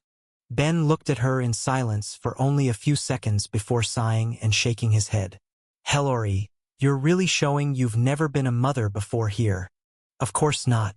Only mild offense to ne'er intended, but breeding with one's mortals is perverse. Okay, so I'm not asking this kid to do anything like that for me. If Thera's taking on a parental role, then so am I, and I'm not making a child that's already been abandoned once feel like I'm only going to be there for him if he does what I want. If he brings it up, then I'd accept it, but I'm going to do my best to try and never get anything out of him. It's a kid's job to be loved. No more than that. And speaking of, seeing as how this particular kid doesn't actually need sleep, I'm going to have to wake up soon, so just one more point. Can you guys help me get in touch with Jake, Amy, and Vasta? Still hellbent on taking in the non-affinity tower even with 2 children in your charge? Myriad sighed. I am, and I don't want to delay too much more than I have to. I'll need at least a week before running off, since I need to give Delaire a few lessons before I run headfirst into danger, and I need to get Mora used to me, but I want to talk to them and put a team together as soon as possible. All right. I'll see what I can do at least. You're the best. With that sorted, he spoke to them both for only a bit longer before waking up even earlier than usual, off to see what the newest resident of their home was up to. Ben took extra care getting up to make sure he didn't disturb Thera. She'd had a long enough day, and it had been at most a couple hours since she went to sleep, not the sort of time he should have been bothering her when the morning was sure to be just as full as he applied what levels of stealth he had to leaving the room, walking over to his old one before knocking on the door. Mora, it's Ben, up as promised. Mind if I come in? If you want. Good enough, I guess. He opened the door to the room, finding the boy had at least appeared to have tried out some of the games and flipped through a few of the books. With a couple neatly stacked on the bed, he was sitting on the edge of instead of the desk where they'd been left, which he took to be a good sign. With another positive being that it seemed the boy hadn't spent his sleepless night alone. While Ben couldn't see them properly the way Thera could, all of the souls around them and the minds he felt while reaching out with Connect revealed that the many spirits who would come to their home had found their new great one, approaching the boy in confusion and curiosity to talk a bit. Although, based on what he was seeing in their minds, it seemed the talks hadn't exactly gone smoothly either, difficulties brought forth from the fact that Mora didn't represent a pure affinity but something new, making it harder for a species that was more typically wrapped up in the nature of their own individual powers to relate to without the eons of history living amongst each other to at least give the knowledge of what being any type of spirit meant. He wasn't going to try and look into Mora's mind again. Being caught once was bad enough when he wanted to get along with the boy, and Ben would just be blocked off again anyway. But he could only imagine being separated in such a way from his own kind was a whole new issue on top of what his brief upbringing and far more recent abandonment had already left him. It wasn't a conversation he thought he'd be able to have until the boy opened up to them a bit, though, so he instead focused on trying to be positive and friendly, doing his best to create a comfortable atmosphere as he spoke up. Well, I see you tried some games and you read a bit. Was there anything in particular that you enjoyed? I don't know. There's some I might try again if I can. Of course you can. Feel free to play with anything you want to. This is your home now too. And I'm sure this all must feel a bit new to you. Is there anything you'd want to talk to me about? We're going to be the only ones up for a few more hours, so feel free to let me know anything you're curious about. The offer got him silence, the Great Spirit looking at him for a minute without so much as a word before shaking his head and looking away. No, I'm fine. It was obviously a lie. The boy couldn't have made it more clear he had something on his mind, but if he didn't want to say it, then Ben couldn't force the issue, instead spending his mana to materialize a stool to sit on to bring him closer to Mora's level. Alright, if you don't then that's fine, but if you're just not comfortable talking to me about something, you can also always talk to Thera when she's up later. She's your cousin, and that fact means something to her. She'll be willing to hear you out. Again he was met with silence, leaving him wondering if he was just doing something fundamentally wrong in how he was trying to talk to the child. But after only a couple of seconds between them, Mora finally spoke up, curiosity winning over whatever reservations he had. How are you doing that so well? Doing what? Materializing. Isn't it supposed to be hard? You keep doing it like it's nothing. That. Honestly, I have a few handy advantages to it, but it mostly comes down to the fact that I know a lot and I can think a lot at once. It makes it easy for me. Are you interested? A bit? The boy eventually shrugged. Are you making souls the same way? Ensure your favorite authors get the support they deserve. Read this novel on Royal Road. I guess it would make sense you can see me doing that. To answer your question though, it did level the magic I used to materialize when I first did it, but it also granted me a new skill called soul production too, and since then it seems like making them falls mainly in the domain of that skill instead.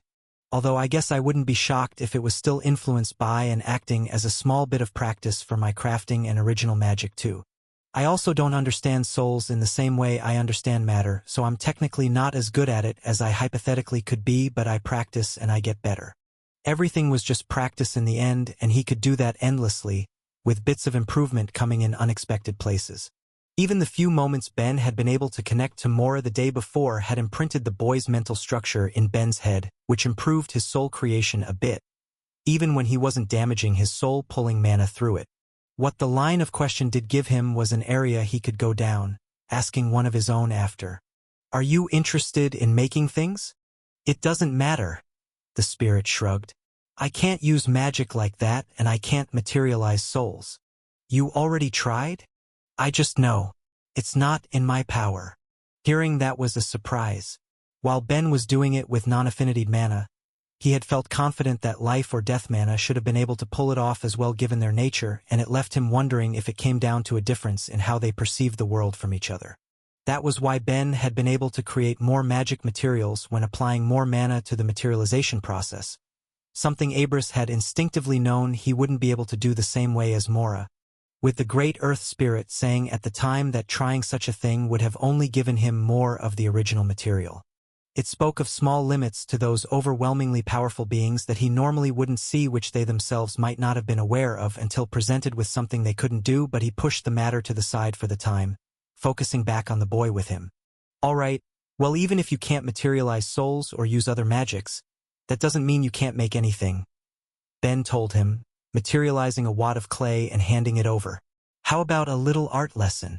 And then who knows, maybe you'll.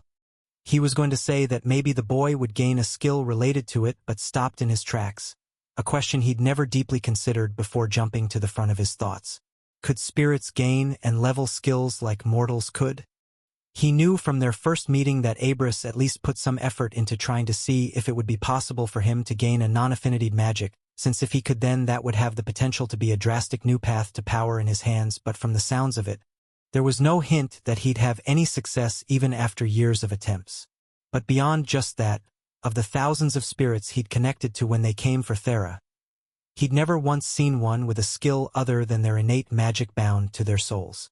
But just because he hadn't seen it didn't mean it was impossible. Because of their body structures and unique makeups, there was admittedly a host of skills they'd never be able to get.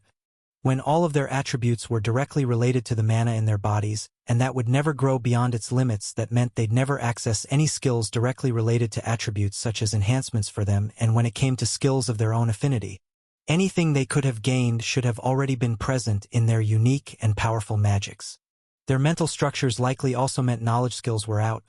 Ben didn't think they needed something like that to help them remember anything, and that left whether they'd be able to get plenty of other mind skills as an uncertainty too. But what about beyond that? With how powerful they were, he was sure they had no reason to try and get anything like swordsmanship or any other combat skill, but if they trained, could they? And then what about his own passion in the form of the different crafting disciplines? If a spirit really had the drive and passion for it, would they be able to gain a skill in it and level it from there? And if they could, what would that mean for them? More importantly, what would it mean if they could awaken it? Spirits might not have been able to grow their attributes normally, but awakening a skill was different from any normal bit of growth. If a spirit achieves such a thing, would they be able to get the same 50% improvement that any mortal gained, shooting them above even any of their other kin? And from there, what if they were able to reach the third tier of a skill like that, propelling a spirit into proper godhood? He was immediately curious, but he did his best to stop himself in his tracks. He wasn't going to treat Mora like a test subject, and with the third wave on the horizon, none of the other great spirits had the leeway to go through potentially months of training to try and see if such a thing was going to be possible, and he didn't have to ask to know that none of the regular spirits had the interest to do such a thing, meaning that there was no way he could test it. Although Ogilt does seem to have some free time, no, with the state he's in, he wouldn't have any passion in trying to learn. Which meant no matter how interesting it was as a thought, it was one he'd need to abandon. He had no way to see if it was possible, and even if it was, there was still a chance it would take months or years to see any sort of success. But if Mora is interested in making things, then it's not like I shouldn't support it either. With so many thoughts running through his head at once, Ben ultimately shook them away. If Mora wanted to learn, then he'd teach, as simple as that, and he'd give no worries to whether the boy was capable of gaining the skill or not. "Sorry, ignore me," he finally said. "For now, let's just try to have some fun exploring the joy of art. Who knows, maybe you'll like it." It felt like only a moment had passed by the time Thera awoke, but once she began to stir, she shot up, memories of the day before flooding her thoughts in a way that took a second to be sure wasn't just a lingering dream, leaving her putting her head in her hands by the time she was certain.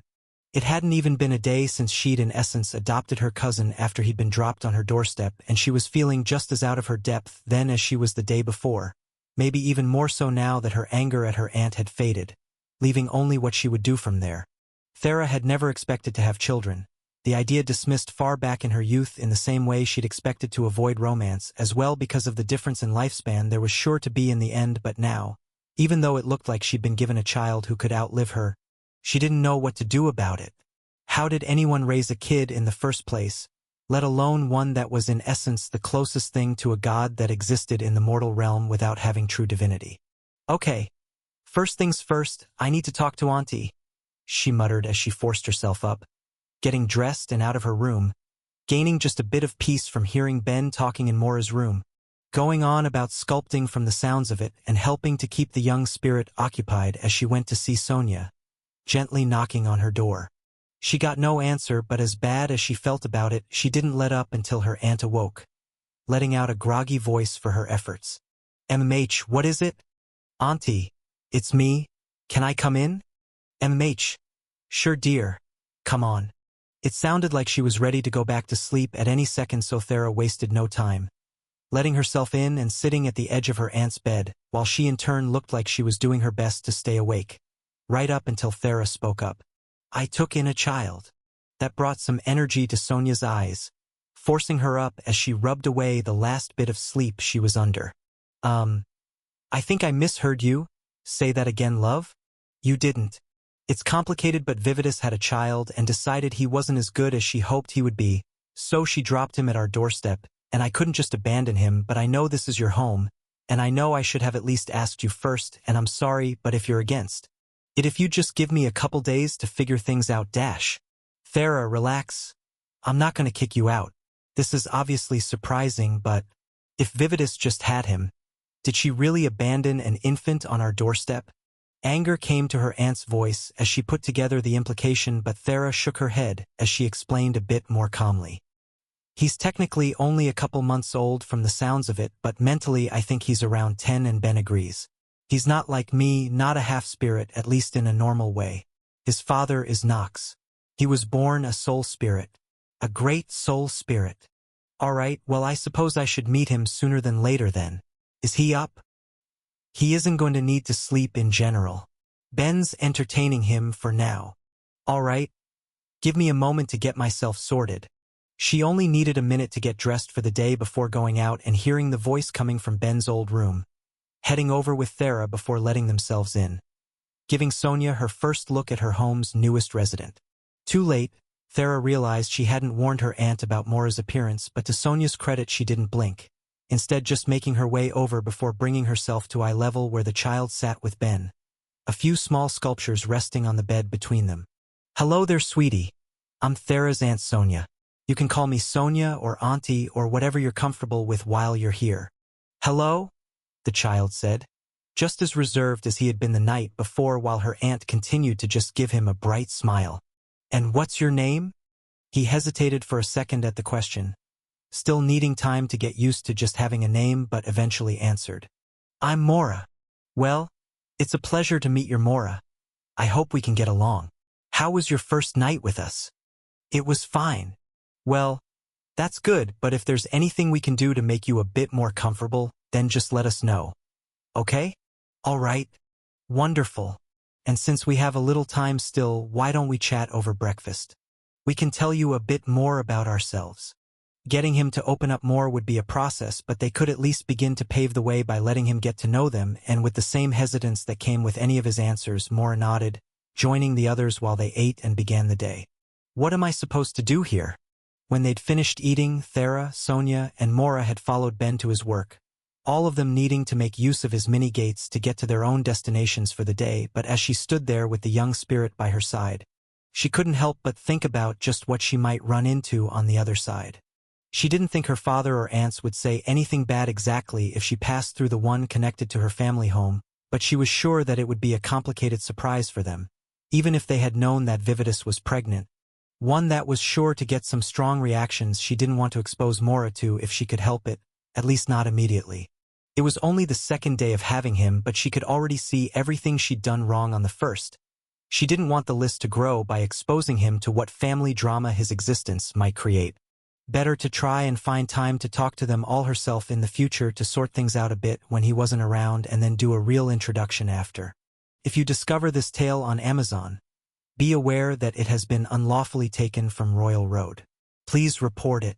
She wasn't sure if that was really the right move either, but it was the best idea she had at the moment and chose to pass through the magic towers instead, gently taking the boy's hand to lead him through the guild. A move that got a different sort of regret. The place had enough adventurers in it, either looking for quests or just socializing, and while coming out of the guildmaster's office was enough to draw a couple eyes, Mora's appearance drew far more. Seeing ghosts may have been rare, but if anyone was going to encounter them, it would be those who traveled the untamed lands, with sightings only being more common after the gate to hell had been opened. She could only imagine that the people who saw her were assuming they were seeing a death mage that had bound a child to them, but there were no other good options she could take instead. If she used either of Ben's other two gates in Analia, she'd still have to walk through the streets to get to the main network, and people would still see Mora, left to make any assumptions they would. So maybe I'll ask Ben to make a new gate we can drop at. Even if I mostly go to one hospital, I do travel a bit, so making a new gate wouldn't solve this. Okay, it's fine. I just need to pray it doesn't lead to any uncomfortable confrontations. She didn't know how aware Mora was of the looks he was getting, nor of what they meant, but she still tried to distract him, awkwardly attempting to force some conversation as they went down the streets with a boy who still hadn't said more than a couple sentences to her. So, after your first night with us, Mora, did you notice anything we could do to make you more comfortable? No, I'm fine. Are you sure? It's okay if there's anything. There's nothing wrong with asking. There's nothing I need. Okay. But if you change your mind, just let us know. And is there anything that maybe you want to talk about? Mora. The silence spoke volumes and told her that there really was a problem of some sort, forcing her to stop and look at him, bringing herself down a bit to match his face as she spoke. Mora, I know all of this must feel uncomfortable to you. We've only just met, and Vividus. Well, what I mean is, I know I'm just a stranger to you right now, but I don't want to be. You're my family. If there's something wrong, I want to know so I can try to help. All right? As she spoke, it was easy to see that the issue could have easily been that despite the familial connection between them, he was a child living among strangers, but that didn't seem to be it. He seemed unsure and uncomfortable, but she didn't get the impression it was because of her, with that only being confirmed with what he finally asked. Is Ben a bad person? What? Sweetie, no, he can be a bit rash sometimes and dash a complete monster to any of his enemies. A bit prone to over-focusing when he gets an idea in his head, but I said I'd look after you and he's going to do the same. Why? Did he say something that made you uncomfortable? Mora shook his head and Thera waited for more, not getting anything further until she asked, Mora, if there's something about Ben that bothers you, then I hope you'll be willing to let me know. We're all living together, and I know he wants to get along with you, so if there's an issue, I just want to try and resolve it. Again she waited, but this time he gave in, speaking with only a little hesitation. His skills just don't seem like something a good person would have. Of course he can see souls. Like any other spirit, he was tuned into his domain, and if the soul mages and Ben were able to see them and interpret some of the information they held, then of course a spirit directly related to them would be able to, and for the first time, she was willing to mentally curse out some of the things he would raise without thought or care. Of course, having awakened skills like his king of sacrilege, his ill intent, and his evil and destructive affinities was going to look bad to a child, not to mention his demon body skill as well. If Mora interpreted the world through the souls, he would see the same way others used their vision, then Ben had to have been a particularly striking sight. Which meant that was a genuine problem she had to try and address. It wasn't like Ben could just lose his skills, nor would he want to, but she couldn't let it paint how the boy would see him either, leaving her to try and figure out how to explain it all. Oh, gods above, if Mora can see some of his jobs and titles too, then that's only worse. Ugh. Ben, how did you let your status get so messy? It was a question she was sure would have gotten a laugh from him in normal circumstances, but as it was, she was left to do her best as she tried to explain it away. Alright, I know it can look pretty bad, but there is a reason he has a lot of the skills and titles and jobs he does. Really, he ended up in a situation where he had to raise one bad skill, his sacrilege, but it left a few of the gods giving him some titles, and then he realized that the jobs he got from it were actually really good, which is why he kept taking them, which led him to getting a few other skills that don't exactly sound the nicest, but because of all of the jobs he has. With them, they've been easy to raise, and, well, Ben just also happens to be rather talented at raising his skills. If you can see them all, then you were probably able to get that impression already, right? Mora nodded and seemed to be listening to her, which she appreciated, even if she included a small lie in her explanation. Nothing had forced Ben to kill the forbidden gods to raise his sacrilege. He'd done it happily, but she didn't have it in her to try and explain any nuance certain actions had, when it was better to try and keep things clear as she went on. And even though a few skills sound bad, that doesn't really mean they are, at least that's not how he thinks of them. All skills have their benefits, and a few of them have helped save his life before, which makes it so he doesn't neglect them, but I trust Ben completely. He's a good man, and if you try to judge him from the way he acts with you, then I think you'll see that. I can't ask you to instantly like him, but do you think you could give him a chance and judge how he acts with you, not by the skills he has? Okay. Thank you, she told him with a smile as she gently rubbed his head. I think you'll see pretty soon that he's not a bad guy. It wasn't exactly resolved, but she had to just trust that he'd open up to Ben in time, and given that she still needed him to open up to her, that wasn't the biggest wish. The fact that he'd spoken to her about that felt like a step, though, one that made talking just a little easier as they went on their way to the hospital for the day. As she worked throughout the day, she kept her eyes on Mora by her side, but he seemed fine despite the constant carnage coming through. It had been a tough explanation when she'd arrived, of course, but ultimately she was the best healer available to them. It helped her get her way, and was even easier when she explained he was someone she had to look after, with the work itself that day not being too bad either. In fact, it felt downright smooth.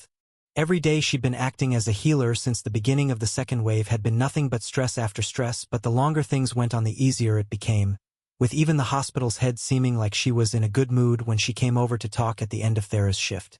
This was a good day. The director almost sighed in contentment, with Thera nodding along. Really feels like everyone had it together today. It would be nice if everyone was this smooth. Maybe it will be, she said, giving a rare laugh before sharing the good news. 9 of our healers leveled their magics while working today. 9. It feels like maybe a watching god decided to gift us a bit of help. Oh, that's fantastic. That's improbable. Ben was happy enough to complain about what cheap customers the gods were, and while she would never go quite that far, she knew they had other things to spend their faith on than helping to level up a few healers, but if they weren't at play, that meant nearly 20% of the healers working there had all raised up their magic on the same day. That was nothing impossible, of course, with how much every one of them had been working. The idea that they'd get levels sooner or later was perfectly reasonable to hope for, but 9 of them practically all at once. It was too convenient and too coincidental. Even if it could have been possible, it was impossible to let pure coincidence sit at the top of her thoughts when the boy who should have held power over souls and supposedly refused to use his magic was standing right beside her. "Come in," Ben yelled out at the knock on the door, with it opening to Sakhel and Dallaire, the latter looking like a ball of energy while the first spoke up. "Thanks again for this, Ben. Don't worry about it. But Dallaire, remember I can be a tough teacher. You wanted to learn from me during a busy time, which means I'm going to make you learn as much as physically possible. You ready?" "I am." "Perfect. In that case, put this on." He tossed her a circlet and Sakhel immediately knew its point, with Ben's unsold stock of them still infamous in town even with everything else going on, while his student did as he said, placing it on her head and feeling as her mind split. She didn't immediately heave like Sakhel had been expecting though. Ben had plenty of experience with experimenting on the minds of others by that point, and even if splitting one was never going to be comfortable, he'd long learned how to keep it manageable, at least to a point. The more he tried to split, the worse it would be, but there'd be no harm leaving the girl with three. A flash of discomfort passed her face, but she quickly got used to it, even if it didn't go uncommented on. "This feels weird." "Ha, you're going to get used to it. You'll be wearing that a lot while you work. Now it's just going to get a little weirder." He pulled two of her newly formed minds into his own, creating a mental space where he could give her two separate lessons at once while leaving her last mind in control of her body for some hands-on practice, focusing back on Sakhel before they began. "I think I've got her well in hand if you have things you need to do. Would it be okay for me to stick around for the first day? Just to see how it goes?" "Suit yourself," he shrugged. "In that case, both of you this way." He led the two to the back of the shop where his mini-gates were waiting before pausing to materialize, spending some of his power to make amulets appear around their necks. "Don't take those off while we're through. My warehouse is big enough that you shouldn't feel much of it, but we'll technically be in Analia, and the whole land is going to be subtly filled with charm. Don't want any accidents while you're both under my watch." "Why am I under your watch too?" "Because if I let anything happen to his oracle while I'm around to stop it, I'm never hearing the end from Myriad. Anyway, this way." He went through the gate as they followed behind, not able to see him stretch out his soul but able to witness the effects of it as his clones left their cases, all of them getting to work on various projects.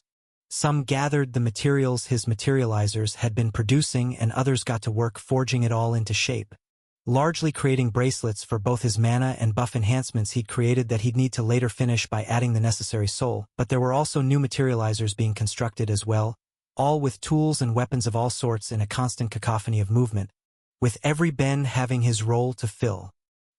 He could tell Sakhel had no clue how to feel about what she was seeing, but Dallaire's eyes just gleamed. "Will I be able to do this one day?" This book was originally published on Royal Road.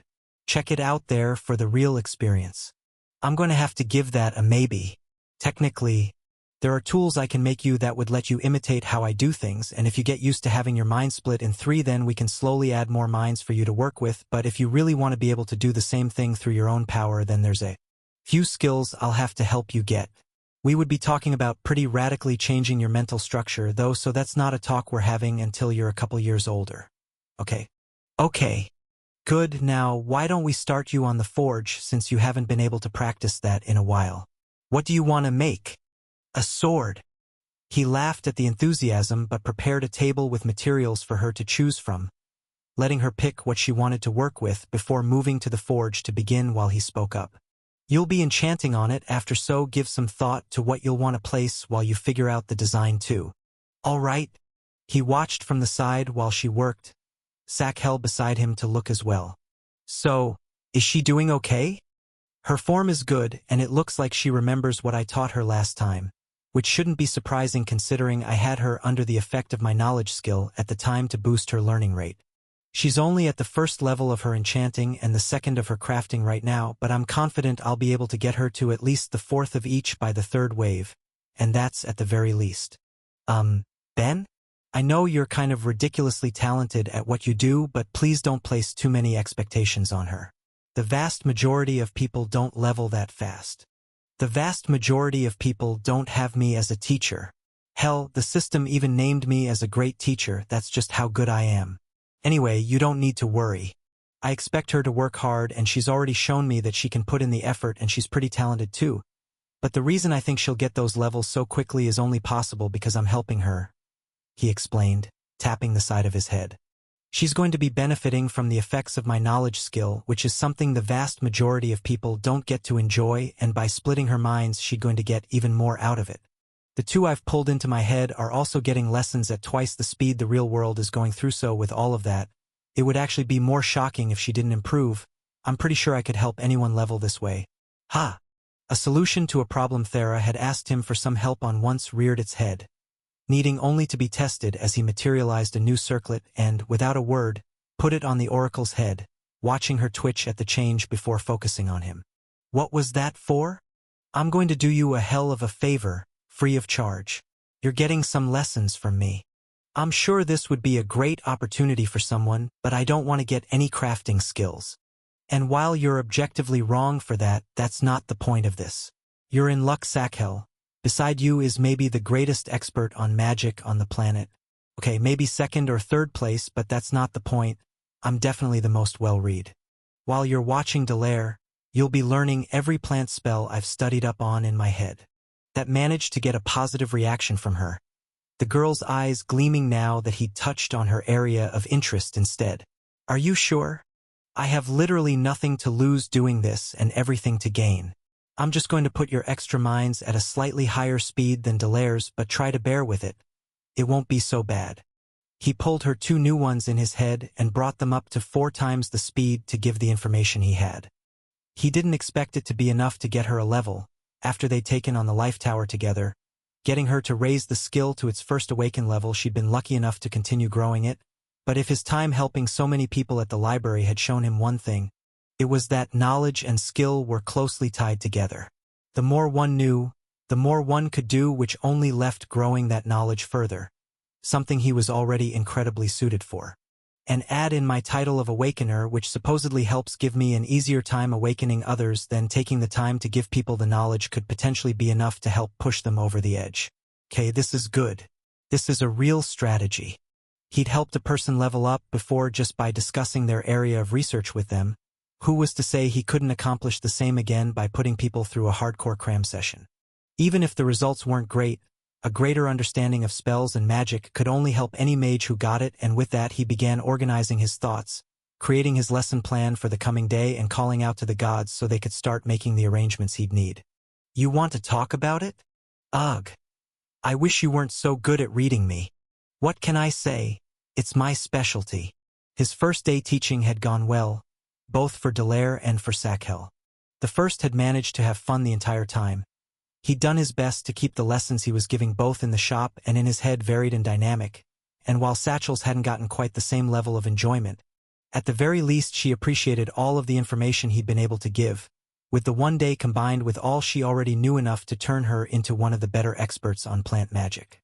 It would only take a few more to make her one of the best, especially if he increased the speed for some of her minds even further. It was only after getting home that he found something going on. Not exactly wrong, but clearly on Thera's mind. But with Mora with them and still getting used to the new environment, he waited to bring it up until they were in the privacy of their room for whatever little it would give.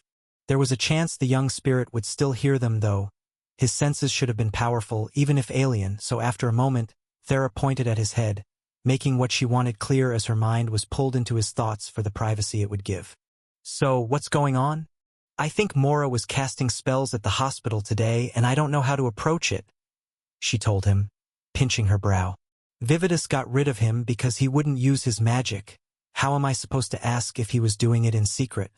Especially since it would only be a secret from me. There's no way his mother wouldn't have known if he'd been doing the same thing with her around." "Okay, back up a second. What makes you so sure he was casting any spells? Aside from 9 of our healers leveling up their magics today, while we just so happened to have a great soul spirit in the room, healing in general was just easier. Not overwhelmingly, we all still had to work, but nobody who came in died today. I was under the impression people don't usually die when you're working. Okay, true, but it does happen if their injuries are too bad sometimes, and I guess I don't know for sure if he was helping things, but it really seemed like it had gone a lot better. I'm feeling pretty confident about this. All right. If you're sure, then I believe you, but then what do you want to do? Ugh. I don't know, she moaned, resting her head on his shoulder.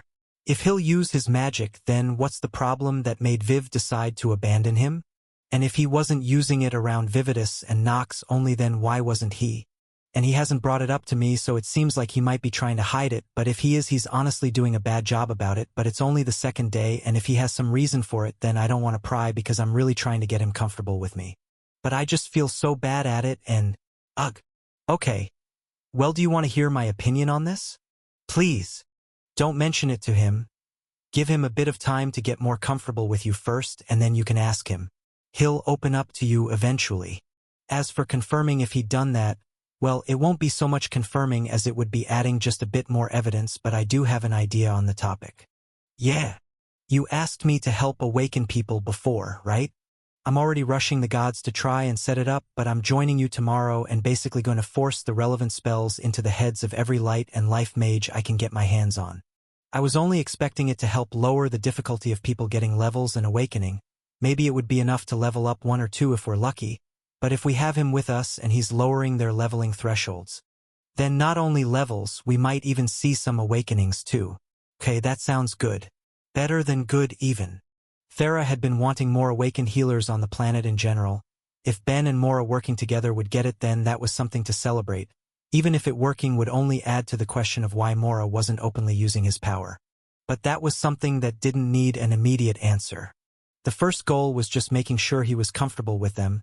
They could learn the truth whenever he was ready to tell it, and feeling just a little comforted from the talk, Ben released her from his mind, letting Thera kiss him before she fell to sleep, and he made his regular move of joining his god, finding the cube waiting. The narrative has been taken without authorization. If you see it on Amazon, report the incident. I want you to know, the fact you insisted on doing this so soon was a complete pain to arrange. Hey, the world needs good healers, and here I am, in a position to help some improve. Any bit of dawdling could cost lives, right? Sure. But that didn't make this any less of a challenge to set up. Still, you'll be getting a constant flow of them helping out at the hospital Thera typically works at, so try not to traumatize them too deeply. I feel the need to point out that you're asking me not to traumatize people who've been watching others die constantly, each day, for weeks, maybe even months depending on how much carnage they saw from whatever demons made it through the first wave. How bad do you expect lessons from me to be? Bad enough to tip any of them over the edge. How many minds are you planning on forcing on all of them?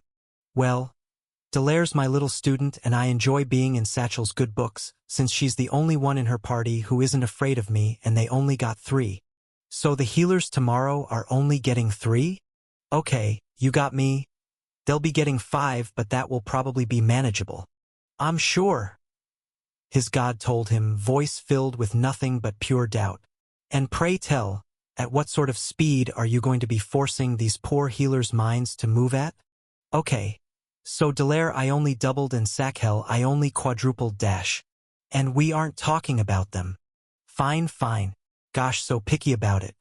I'll be going through their memories to see what each one already knows, but in general, I've split the life and light spells I know into high, middle, and low priority, with people who only have low levels of their magic mostly learning high priority spells, while people at the 9th level will be learning everything I can teach, with the potential to stop a bit early for any of them if they do gain their levels or awaken, so I can move on to the next people, and considering that I'll maybe have an hour with any healer, tops before they're changed out, so I can help teach some more dash.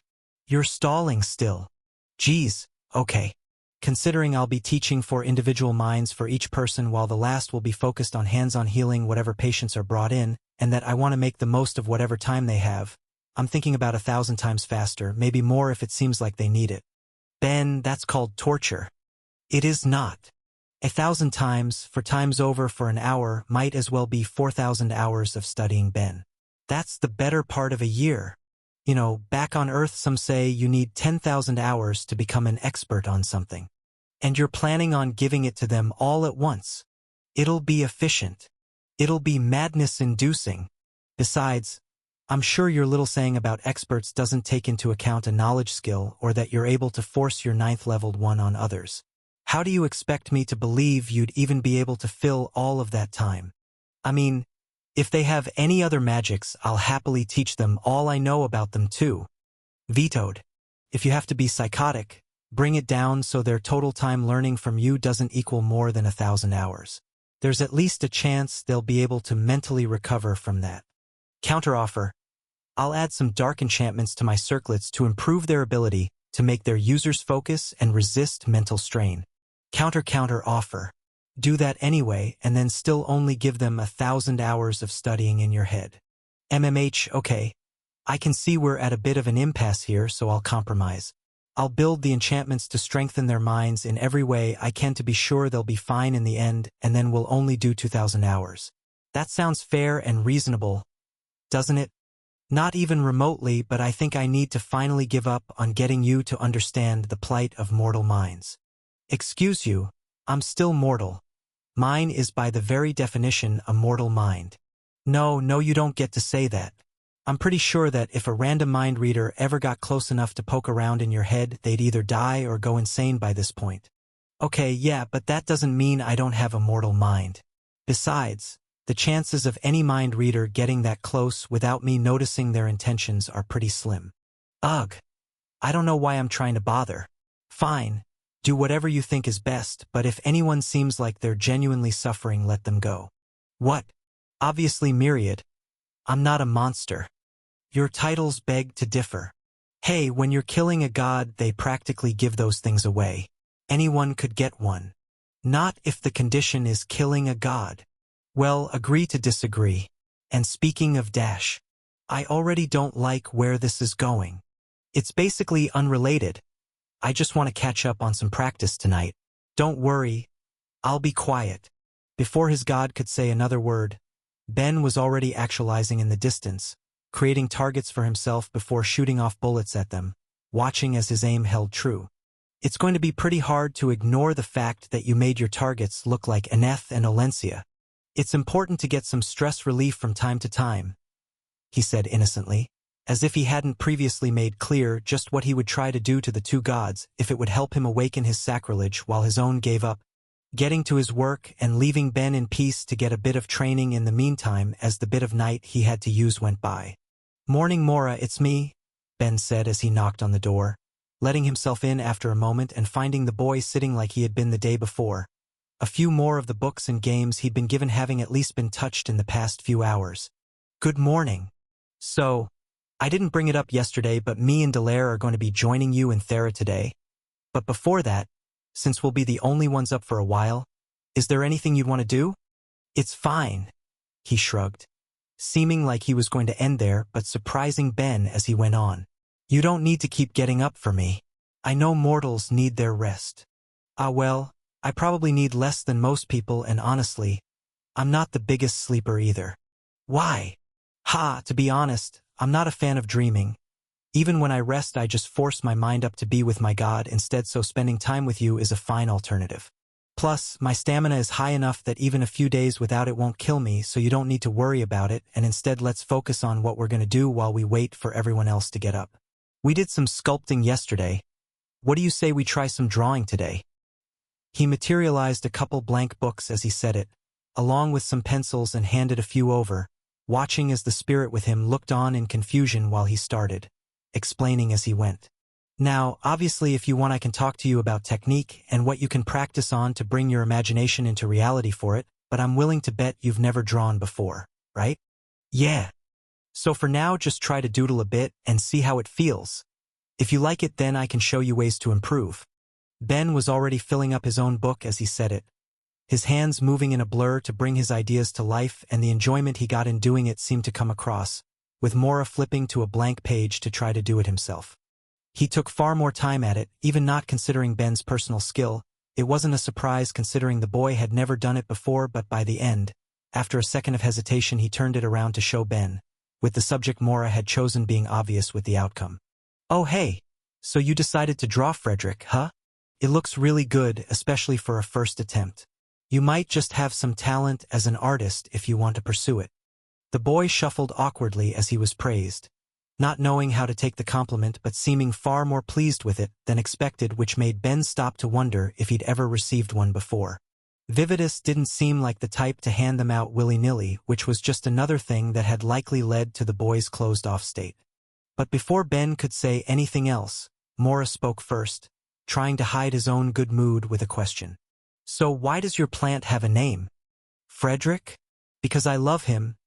Ben laughed lightly before giving a bit of a stronger answer. "When I first moved here, I didn't really have anyone. Me and Thera had just met, but we weren't even really friends, and I had my teacher and my god, but how close I was to either of them was still a bit up in the air. But I needed something living to practice one of my skills on, since it would let me sense other people's feelings, and from there I settled on a houseplant. Once I started practicing with it, though, I grew a bit of an emotional bond, and from there I couldn't not name it." "Does naming something mean you're close?" "I think it can." The child retreated into thoughts as Ben said it, though not in a way that seemed negative, and before long the two were drawing again as morning slowly came. It was once everyone was awake and fed they went to the shop again, Ben doing what work he could while waiting for Dallaire to arrive, with that mainly entailing wearing his coat and overfilling his soul for the mass production of new ones in a way that completely caught Mora off guard. He'd only seen Ben do it at the significantly slower rate he would at home until then, but the change of location had turned a trickle into a flood, with the volumes coming in and out of existence being enough to catch anyone who could see it off guard, even if the boy's focus eventually turned somewhere deeper. Support the creativity of authors by visiting the original site for this novel and more. "That can't feel good," Mora said, seeing all of the mana he was pulling through himself, while Ben in turn gave a small chuckle. "You're right. This absolutely sucks." "Then why are you doing it?" "Because unfortunately, sometimes in life I've got to do things that suck. Making souls creates massive amounts of experience for my job, and taking in mana lets me make massive amounts of souls.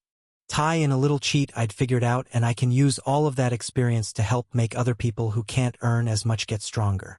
"Why would you do that?" "Partly because the gods of this world are mostly jerks who decided to take advantage of me, and partly because I like this planet just enough to want to help. Sometimes, doing what I can means putting up with a bit of nonsense. I don't think nonsense is supposed to damage your soul. There are plenty of benefits to be had with damaging my soul occasionally too, though. Like that," Ben laughed. "That plus my soul expansion make for a pretty killer combo. Is that why you're taking in even more now? If my soul is more resilient, then that means I can handle more without damaging it." He shrugged as Thera finally cut into the conversation. "Mora, don't learn this from him if you can help it. He's far too willing to be self-destructive for things like this. Hey now, I'm pretty sure I need a certain level of resilience if I ever want to awaken my soul expansion, and since I need to overfill myself anyway, I think this all works out pretty well. The secret to raising skills is to have as many positive feedback loops in your soul as possible. The only other one you have is your mind skills, and it took you ages to get to a point where that wasn't at a risk of destroying your brain. And now, as a handy bonus, I don't actually need a brain anymore. You can't get more win-win than that." Thera shook her head at the same time the door opened, with Dallaire letting herself in, beaming and eager to start the day. "Morning. Morning, Dallaire. You still got your circlet?" "I do." "Gods above, Ben. Why are you making her use one of those?" Thera asked, looking at the girl in sympathy as she put it on. "Efficiency, of course, and on a far nicer scale than what I'm going to be putting any healers through today. Speaking of, our task for the day. Dallaire, we're having a bit of an outing, so most of what will be happening is lessons in your head, but I'll get you to do some enchanting at the same time." "Okay. Then where are we going?" "Joining Thera and Mora at the hospital," he explained, grateful to get the chance to bring it up naturally since Mora himself hadn't asked about it. "I happen to know a lot about healing magic, so, much in the same way I'm training you, I'll be forcing all of the information I can into the heads of every light and life mage there. I've actually helped people gain levels in the past by doing that, so hopefully I'll manage the same result again, though I personally have my fingers crossed we might even get a couple awakenings." It was subtle, but he saw Mora perk up as he said it, either out of interest or seeing a window where he could stealthily use his own magic. Ben couldn't say. Still, the idea had been planted, and now any levels that arrived would seem natural, at least if Mora was going to try to hide his skills, with the only issue being how hard it would be to judge natural results from the young spirit's help. Ben was sure that he'd have potentially been able to raise a person's magic with the efforts he was about to spend without any outside help, but he didn't know how many for sure. 1 or 2 wasn't too much to hope for, but he planned on filling every available head with an outrageous amount of knowledge. There was no reason to be sure he couldn't do even more. No, the real test will be if we get any awakenings, he told himself. That's not something a bit of extra knowledge can help with. If we get even one, then we know Mora really is using his magic. The hospital's director had already been informed of what was happening that day, as were all of the healers who were coming through, with Ben setting up a collection area for his circlets to be picked up and dropped off as people came in and out for the bit of work they were doing. With the extra healers, though, came more patients, the injured being funneled there for the day to make up for any other place's lack of staff as Ben got to work, distracting Dallaire from any surrounding gore while the people around him were pulled into his head, forced to sit through lesson after lesson as he transferred the knowledge he held to them, already getting his first successes in the first group of healers. 2 of them gained levels. It was possible that it was a coincidence, but Ben's senses were sharper than most, especially when it came to feeling mana, and he could tell a wide spell was being cast around them. Not one that came from Thera. She was being more restrained in her own healing in order to give the rest. Ben was working with a harder time, so they'd push themselves and develop their skills. That alone made the source of the spell obvious enough, but he left it unmentioned as things progressed. It was only once they got their first of 4 awakenings on top of countless more levels that day that Ben felt undeniably certain that Thera was right. Mora was casting his spells, just not telling anyone he was doing it, with why he felt the need to keep his help a secret left as a mystery. He was curious enough that he really did want to broach the topic as the day ended, but not so curious that he did. Children needed to be allowed their privacy, same as any adult. If Mora didn't want to mention it, then both he and Thera would wait until he was more comfortable to say anything, pushing that conversation further into the future, even if Ben still tried to make it clear that what happened was a good thing. Now that's what I call a great day, he said happily. More awakened healers means more people surviving their injuries. Getting 4 on top of all of those other levels in the end couldn't have turned out better. It also means my workload might finally decrease a bit, Thera agreed, not knowing what Ben was doing but not needing to be just as happy. For extra awakened healers wouldn't exactly eliminate her workload, but it would undeniably shrink it, with more patients being sent to their own hospitals rather than having so many funneled to where she gave the majority of her time. And with that done, what's up? Oh sweet, thanks. Ahem, with that done, I'm going to need to break off from you guys for a bit. Sorry, Thera. Would you be able to walk Dallaire back? Sure. But what's up? Looks like I can finally bother someone about a tower. So Ben, what do I owe the pleasure? The non-affinitied mage asked as he met her, sounding happy and personable and altogether still pleased with the bit of help he'd given her the last time. He had managed to speed up her own job as he worked his way through World Killer, helping her to finish it in the end and let her move on to something new for all the bonuses that would come with it. It's not every day a god tells me you've been looking for me. Just hoping to get some advice. I've recently found out about how few people take on the non-affinity tower, and I was wondering if you and Jake and the rest have challenged it yet. I haven't yet. Darn. Even if that was the most likely answer, it was still a disappointment. It meant there was no point in digging through her thoughts to see what any of the potential floors held, and it was clear it wasn't what he'd wanted to hear. Even if he didn't let that stop him. That might not have been the answer he'd been looking for, but that didn't mean there wasn't more to ask. In that case, do you have anyone you'd know who might be interested in challenging it? Maybe either of the other 2 non-affinitied mages if you don't plan on taking them for your own attempt, or anyone who might hold a handful of the more specialized options at decent levels. Ben, when are you planning on taking it on? Love what you're reading? Discover and support the author on the platform they originally published on. The sooner the better, but I don't mind waiting a couple weeks if you'd know anyone who'd be up to join us if they just need a bit of time. His best idea was still just to grab either Glob or that Gray's teacher, but having someone with only a barrier magic didn't feel like the best use of a spot. Not a bad one, of course, but when he had no way of knowing what he was going to walk into, he wanted as much flexibility as possible instead of entirely relying on Thera's power again if he could help it. I guess we do have the one wraith on the world now too, but I'm not exactly sure about asking someone who's been a prisoner for who knows how long to risk their life when they won't be able to enjoy any of the benefits they might get for that.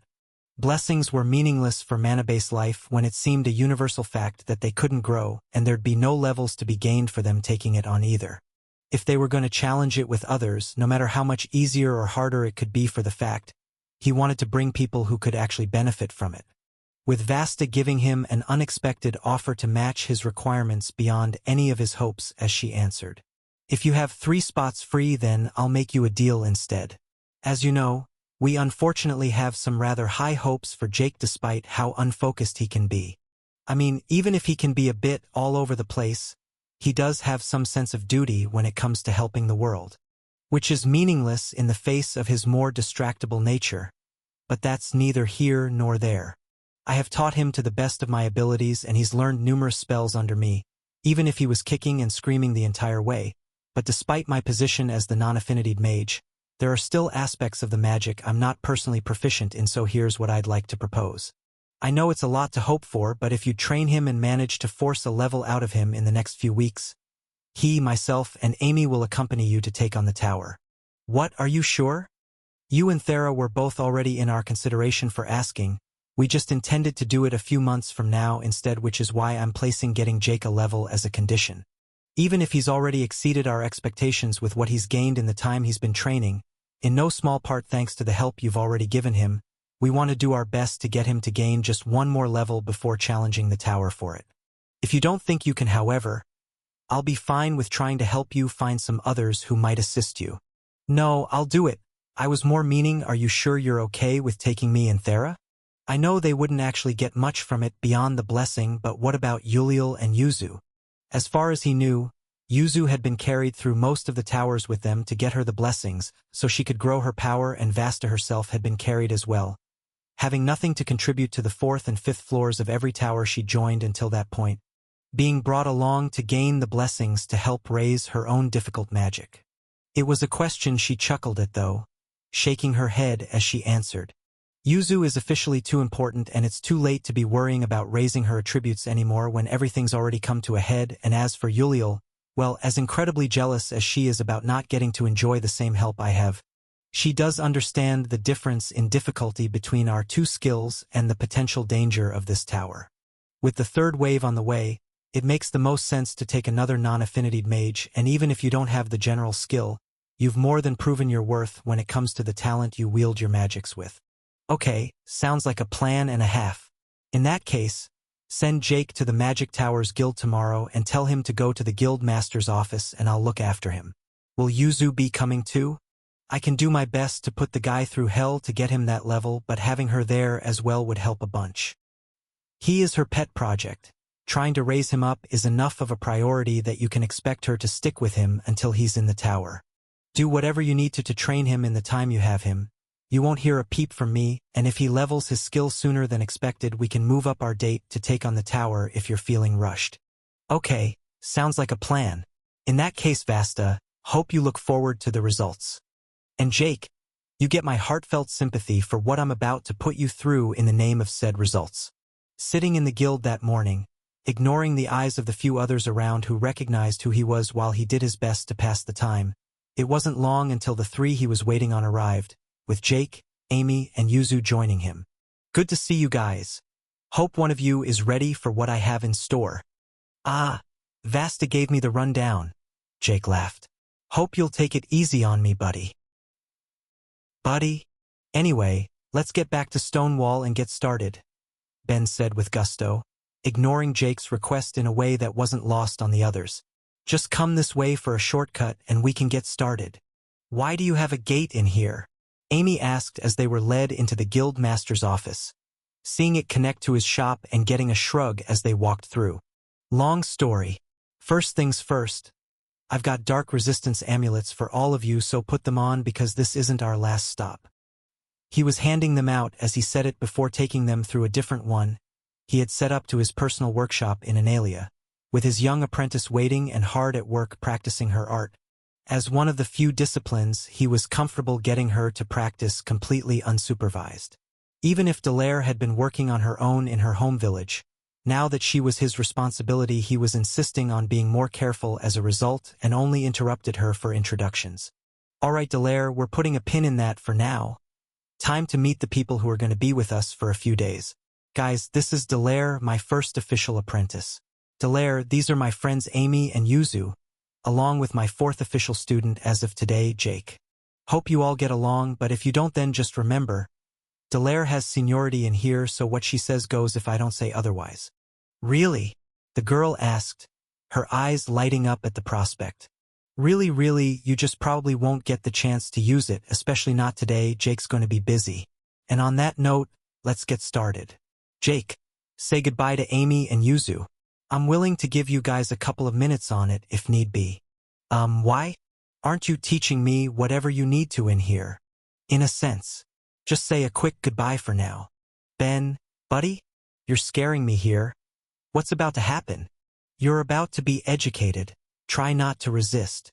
Looking in Ben's eyes, Jake instantly had second thoughts about receiving lessons from his friend, but it was too late.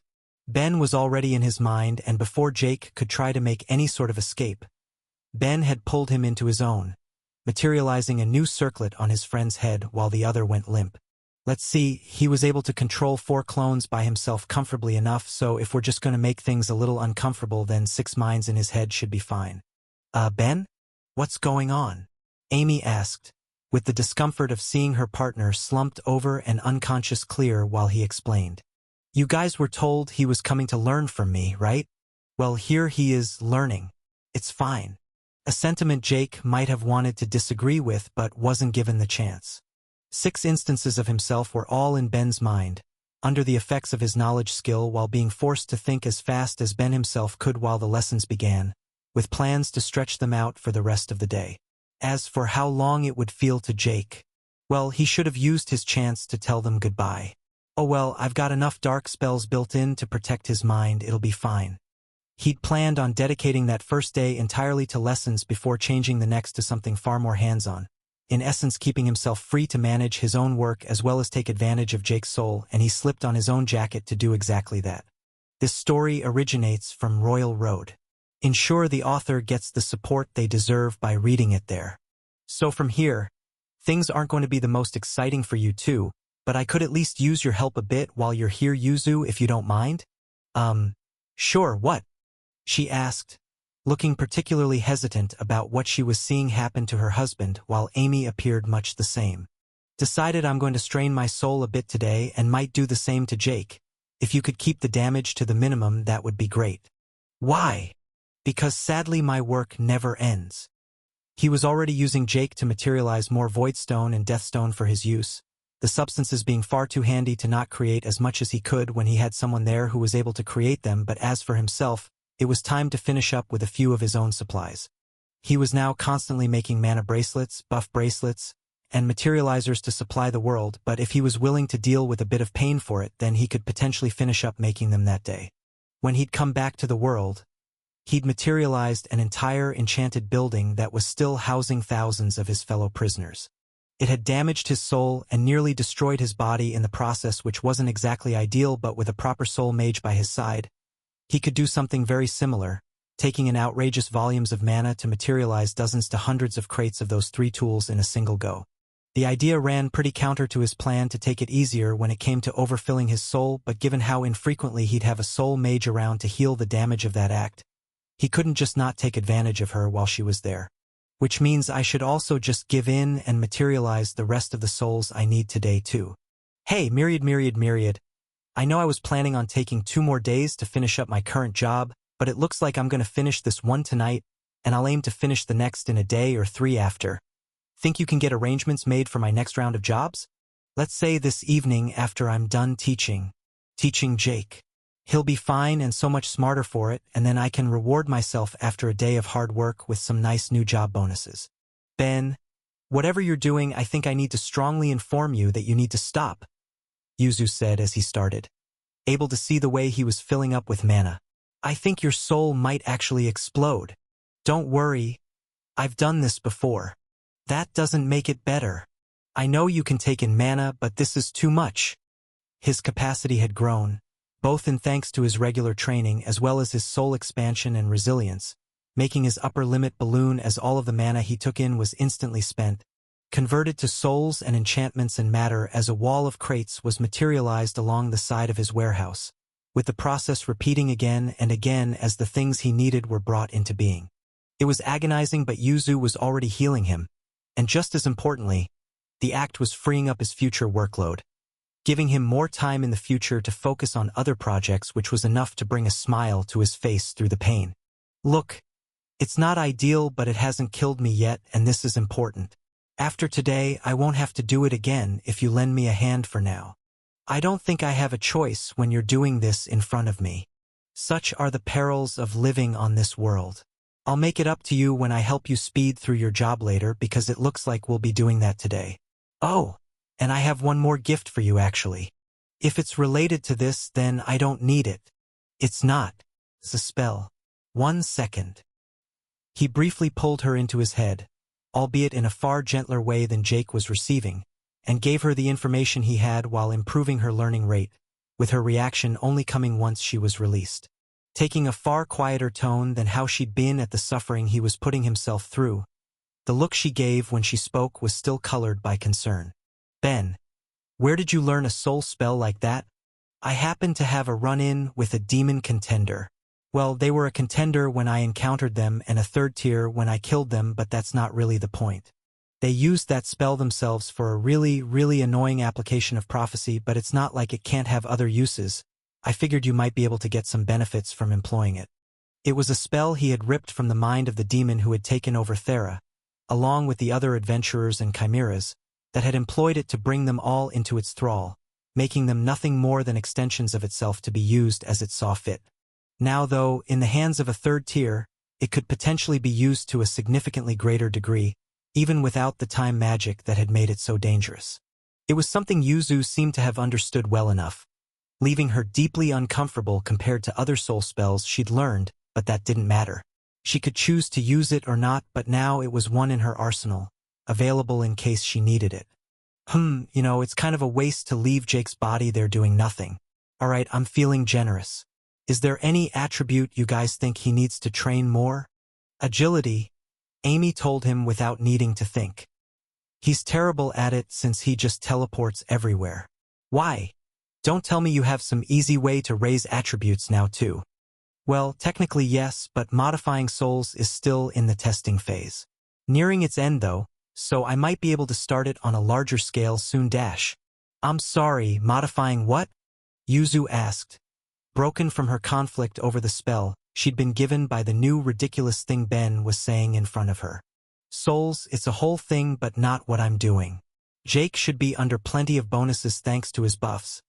I'm just going to keep this from being a complete waste of a day. He was already casting with Jake's mana to make a growing pile of Void and Deathstone, and teaching in a way that was sure to give more than a few points of intelligence, but training agility would need something else. With Ben spending some of his infinite mana to materialize what was in essence a treadmill. It was powered through the enchantments and magic materials that made up its structure, but it would do what it needed to, and given he was already inhabiting Jake's body, he was just going to need to do something Ben personally hated. Running. It was made all of the worse for knowing that it would be Jake who got the benefits from that bit of exertion, but having Jake's body work for those hours he was learning meant there was no time being wasted for the man. Something Ben knew he himself would have appreciated, even if Amy and Yuzu seemed less sure. Ben, is Jake going to be okay after any of this? Amy asked him, feeling less and less sure her lover's mind and body were going to hold up as the day went on. Of course, don't worry. The circlet's not just for show, it's constantly acting to help stabilize his mind and keep him focused so he won't go insane, and it's not like running is going to kill him. I'll even make sure to keep him properly fed and hydrated. After all, I still need him in a good condition for the hands-on lessons tomorrow. Okay, but you are able to see how this might look concerning, right? Listen, I was told to teach him to the best of my abilities, but we're kind of on a time crunch, right? The sooner he gets his level, the sooner we can all go to the towers for another one. I wouldn't put him through anything I'm not willing to do. Hell, as the guy teaching him and currently doing the running for him, I'm pretty sure I technically have it worse. He'll probably have some muscle pain by the end of the day, but right now, I'm the body doing the running. Has any other human mentioned that your skill set has gotten kind of scary since coming here? You were originally the most normal of us. And if you'll remember, being the most normal got me forgotten about by the entire planet. Besides, my skills aren't scary, they're useful. I'd like to disagree, Yuzu spoke, as the one currently looking at his soul and all of the skills it contained while trying to keep it from tearing itself apart. Evil affinity, destruction affinity, and ill intent all sound scary. Plus, you only got the first two at the end of the second wave. How are they both already mid-leveled awakened skills? If you discover this tale on Amazon, be aware that it has been stolen. Please report the violation. They're both getting good job bonuses, it's fine. Don't sweat the small stuff. You have a lot of other skills I've never heard of outside of you too. That counts as small stuff, which it sounds like you're still sweating for some reason. You also have a blessing as weird as Abel's. How did you even get something called Witness of Chaos? Yuzu, I don't bring it up much, but it's a little impolite to comment on another person's soul. Look at me. I can see everyone's skills, but I keep what I see to myself. Have you ever seen anyone with half of the weird stuff you have then? Amy asked. I would say Abel qualifies, and more importantly, we're moving on. Amy, rather than sitting here and judging my very cool, very normal skills, tell me how the homunculi we got you are working out. Like Falk and almost every other awakened warrior on the planet, Amy had received a few homunculi to act as additional bodies to fight and train through, and by all accounts, it seemed it had helped pay off. Ben could see she'd leveled her combat skill, a fact he very politely didn't mention out loud despite all of the comments on his soul. But with her there, it made sense to check if there were any needed fixes. Oh, them. They took a bit of getting used to. I really don't know how you handle having so many minds and bodies so naturally. She looked in the background as she said it, where his homunculi were hard at work, with one focusing on guiding Delaire as well. Excuse me, I'm trying to subtly shift comments away from me and how I live if you didn't notice. We're focusing on you, so other than that, no issues. She paused for a moment, thinking it over before giving a real answer. Honestly, they're fine. It's weapons that are giving me a problem again, she admitted. What you made me before is still great, but if I can use more things at once and can't run mana through them, then I'm back to trying to figure out the best thing to do with the extra set of hands. That reminds me. While you're here, I really should upgrade your main weapon, he muttered. Making it had been enough to awaken his crafting skill in the past, but he was leagues better now than when he'd first created it. It wouldn't be hard to design a better equivalent that would be somewhere in the legendary ranking. As for other weapons, though, let me think on it. I'll come up with some ideas and get the prototypes made with my free hands tomorrow. Wait, you don't have to dash. Amy, you're my pal. I'm not leaving you with anything I'd consider subpar equipment when I know I can make you something better. Hell, I'd outfit you too, Yuzu, if it didn't seem like you weren't already getting the best of the best. The bits of equipment she had bore his teacher's touches and the highest quality a mortal could achieve.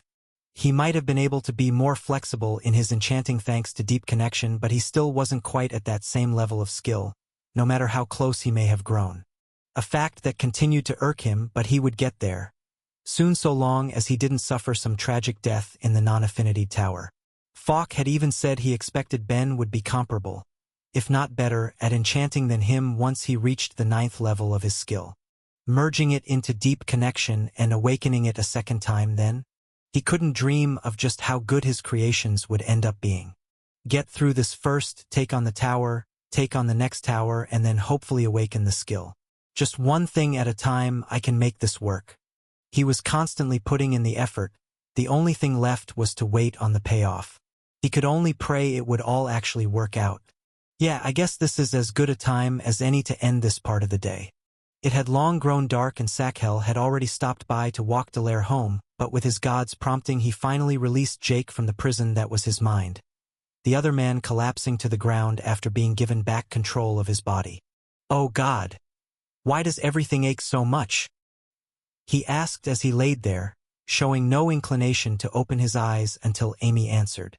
Ben's been exercising you through all of this, which, well, seeing as it's been an entire day, he's been having you run was bound to dash. She was cut off midway through. Welling what little strength he had, Jake jumped up, grabbing both her and Yuzu in his arms. Girls! Oh God! I've missed you both so much. I love you. Please never let me go through that again. Ben, didn't you tell us he was going to be fine? Amy asked him while patting her boyfriend's back, looking at the other through narrowed eyes while Ben shrugged in return. He is fine, just look at him. I mean, yeah, he missed you guys, but I'd like to point out I tried to get him to say goodbye at the very beginning and there's been no mental damage. Trust me, I've got a building full of people in stasis who I'm trying to figure out how to help after they've been prisoners for millennia. All Jake is feeling is a bit of withdrawal from not having the two of you. Man, I'm pretty sure I just spent years in your head. Jake yelled back. How do you know I haven't gone insane? Because I live every day like that thousands of times over thanks to how I think. You're my friend and I'm not a monster. If there was anything to be worried about then I would have let you go. Ben, you have monster as two of your titles. Yuzu pointed out, still in Jack's grip while Ben waved the comment away. I think we've already spoken about bringing up my status, but more importantly, that's entirely irrelevant. Now, before we go to finish our last task of the day, let's see how well you can apply some of those lessons. Jake, make me a ball of copper. Ben already knew that everything he'd taught had been absorbed. He could feel it in the other's mind, permanently fixed there thanks to the effects of the knowledge skill that had been applied to him. All that mattered was if he could use the information, and Jake didn't disappoint as he spent his mana to materialize a small ball of copper at his request and continued on with the other requests that followed. From lead to carbon to ice to a glass jar filled with oil, Ben had made sure to include the chemistry of the world among his lessons, and Jake was using all of the information to materialize his mana, giving shape to the forms he now knew in his thoughts. Still not at the level of skill Ben himself could, but certainly to a point where he likely had both Yuliel and Vasta beat, leaving Amy to reevaluate the process that had led to that outcome. Okay, never mind, I'm convinced. Whatever you did was worth it. Amy, please. Whose side are you on? Considering it looks like he turned you into one of the best materializers on the planet in less than a single day, Benz. Do you really not appreciate what an accomplishment that is for you? Except I'm going to be dreaming about those lessons for the rest of my life. I'm 90% sure you won't, Ben chimed in. But if you do, then trust me, there's plenty worse you could be dreaming about. It's why I've given up on actually sleeping. Ben, you seriously need to talk to a therapist or something? Amy said, finding that comment more concerning than Jake's overreaction. She could tell from just a few minutes of talking with him that her boyfriend really was fine, but too often when Ben opened his mouth, some sort of deep-rooted trauma seemed to slip out. Trauma which he, for his part, just shrugged away. Hey, not actually sleeping gives me time for other things, so it's really a win-win. Anyway though, seeing as how I haven't actually gone and destroyed any minds today, is everyone ready? Oh God, man. Ready for what? Jake asked him. Please tell me you don't have more for me after this. I mean, you are still with me until I manage to squeeze that level out of you, but don't worry. It will be nothing like today. I finished my job, so I need to take some new ones with Amy and Yuzu and whoever else the gods want me helping this round. Safe to assume you still haven't gotten any new options. Nothing at the second tier. Alright. Well, if you do in the future, make sure you let someone know so you can benefit from whatever new bit of help I can manage, but until then, let's get this over with. He led them all back to the Magic Towers Guild where a crowd had already formed, with the guild master waiting for him. Just this way, Apostle Ben. Over here is your first party. And are the two women the ones who will be joining later down the line? Wherever the gods saw fit to put them, yeah. Alright, right this way then. I'll show you both to your positions for this. Separated from there, Ben walked over to the group he'd be starting with first, ignoring the looks of awe and reverence he was getting that stemmed from what they'd been told about him and what rumors had spread after his first round of jobs with that guild, instead cutting to the chase by asking them to invite him into their party before touching his crystal to look over his options.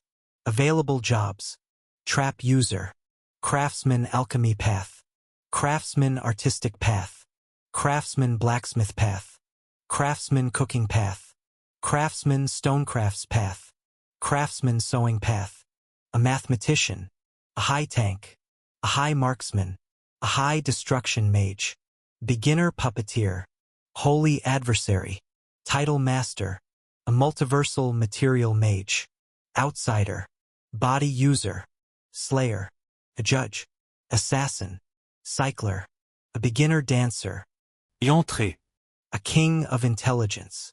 Soul creator, beneficiary, a god-defiling gardener. Expert, master actualizer. Inclination master. No new ones then. A part of him had been hoping for some more options, be they connect or crafting or enchanting jobs. While those master paths had all already given him plenty to choose from after he'd completed them, there was always the chance he'd gain some more within those fields later as he did things, but as it stood it seemed he had no luck on that front, meaning he was going to have to branch out a bit, with the only question being what 3 to take that time. There were plenty he was curious about enough that the chance to take them was in itself nice to have, not having many other options that he would consider being relevant enough to his goals to focus on. But if his quest was for power, then there was one choice that still stood out above the rest. Outsider. A job named for beings beyond the veil of reality itself. Creatures that lived between worlds and brought their own rules into whatever universe they could make their way into.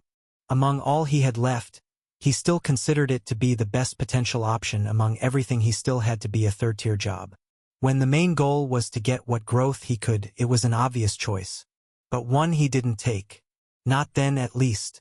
He trusted his gut that it would be powerful, but even if it ended up as only a second-tier job, there were risks to it he simply didn't want to face so soon.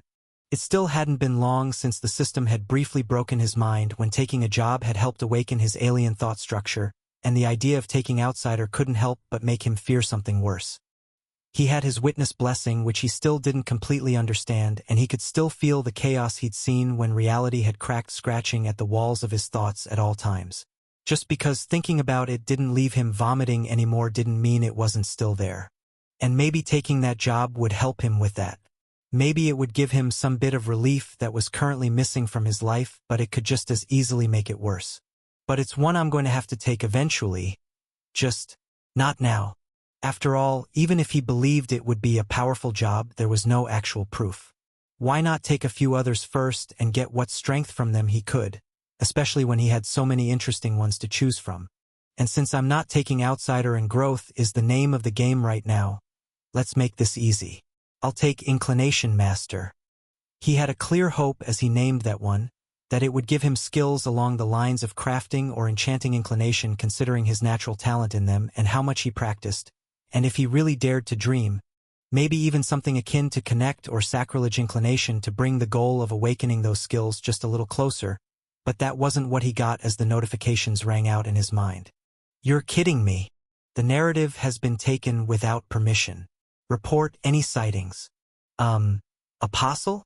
One of the party asked as he spoke, getting waved away for their efforts. Ignore me. Just got a kind of bad pull for the first one. But come on, defense inclination of all things? Seriously? Sure, by that point he had quite a few defensive skills, but none of them were even awakened. The fact that the system had seen fit to give him a talent in them of all things felt like a slap in the face compared to what he'd been hoping for, and that wasn't even considering that he'd get no additional attribute bonuses from that job. One of the main thing he wanted by taking so many of them. It was his first time ending up empty on that front, which felt like a poor sign as far as taking his unknown jobs went. Even if he forced himself to acknowledge it wasn't all bad. The fact that I'm getting massive bonuses instead of major ones to all of my inclination skills is huge, and given soul inclination likely gives bonuses to connect, my soul skills, and my mind skills, and evil inclination probably gives bonuses to my sacrilege. Being able to grow both so much more easily is an objectively good thing. Just gotta look at the positives here and take a nice, calming breath before I move on to the next one. He started materializing souls and went through adventure groups from there until he got the notification informing him he was done with that job, telling himself he'd leave it behind him, and he went to claim his next one. With Inclination Master not yielding any advanced variance when he touched his crystal, showing him it was in the same sterile category as both Master Adventure and Master of Destiny. Not that he considered that to be a particularly bad thing.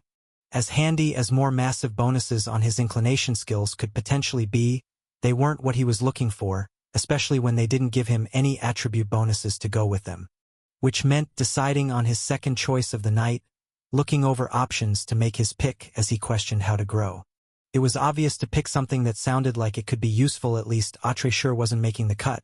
But if he had nothing to grow any of his core skills with, then maybe the system giving him defense enhancement was on the right track. He should aim to grow some of his secondary ones. After all, he really would have been thrilled to awaken any of his defensive skills if he got the chance, his few combat ones too.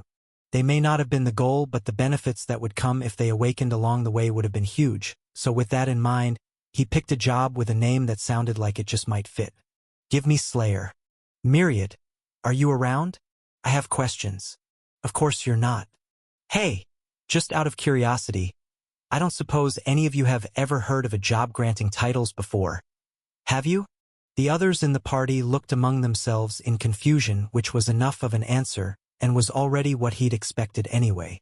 In all of his reading, he'd become aware of thousands of known jobs, and not once had he ever read anything about a person getting a title from taking one, leaving it as a question he was going to need to bother the gods about later, as he instead focused on finishing it, letting him move from that party to the next where Amy was waiting, and then on from there as she took a new job herself and moved through the rest of the group, letting her work through another by the time he arrived at the last where Yuzu waited.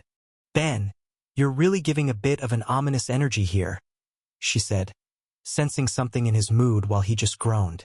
I just have strange, complicated feelings about my last two jobs, but it's fine. I'm pretty sure they'll both be handy in the long run to have.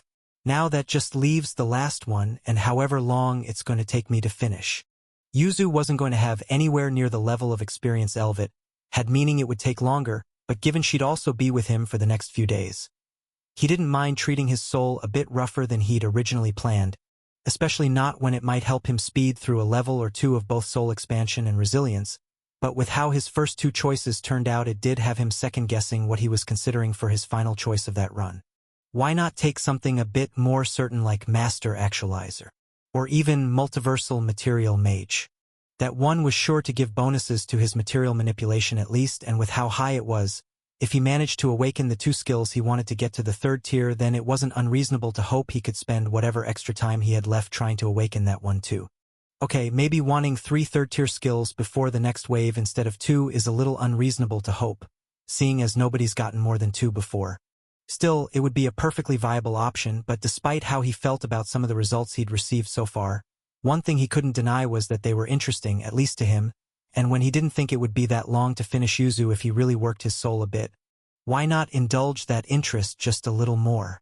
After all, there was one job he held that he'd been curious about ever since it had appeared on his list of options, and he had just been given the perfect chance to take it. Oh, what the hell, why not? It might even be something incredible. Give me Judge. Name, Ben Hef. Race, human. Titles: Apostle of Myriad, the Forgotten One, Miracle Maker, Skill Learner, Enemy of Aneth, Trial Defier, Trial Breaker, Godslayer, Monster, Madman, God Killer, Threat, the Mad Apostle, Destined Holder of Connect, God of Destruction, Creator of Life, Awakener, Maniac, Brutal Blacksmith, Defier of Gods, Title Holder, Enemy of Valencia, Great Teacher, Student of Hellori, Myriad's Monster, Outsider Slayer, Demigod Slayer, Transgressor, Destined Holder of Mental Symbiosis, Destined Holder of Alien Thought Structure, Destined Holder of Soul Production, Job Holder, Destined Holder of Actualization, Enemy of Duna, Demon Slayer, World Slayer. Jobs: Judge, LV0. Previous jobs: Apprentice Craftsman, Craftsman, Priest, Enchanter, Mind User, Magic Item Maker, Magic Weapon Maker, High Enchanter, Fractured Mind User, Tree Tamer, High Craftsman, Apprentice Mage, True Mage, Tank, Heretic, Adventurer, Divine Heretic, Kin, Master Craftsman, Master Enchanter, Scholar, Connected Enchanter, Infernal Craftsman, Marksman, Destruction Mage, Material Mage, High Material Mage, Profane Enchanter, Master Material Mage, Impious Creator, Mind Master, Master Adventurer, Otherworldly Craftsman, Material Creator, Master of All, Ritual Enchanter, Holy Craftsman, Cursed Item Maker, Actualizer, Summoned Enchanter, Destructive Craftsman, Soul Mage, Freak Mind User, Unholy Thinker, Polymath, Alien Mind, Soul User, Soul Master, Evil Soul User, Soul-Defiling Gardener, High Actualizer World Killer, Connect Master, Abysmal Connector, Master of Destiny, Hive Brain, Divine Enchanter, Inclination Master, Slayer. Attributes: a Vitality, 2856. A Vitality Recovery Rate, 68 per hour. Mana, 6.425. Mana Recovery Rate, 532 per minute. Strength, 2314. Agility, 625. Stamina, 5015. Intelligence, 20432. Affinities: Light 3, Life 2, Fire 4, Water 3, Air 4, Earth 2, Death 3, Dark 1, Space 4, Time 5.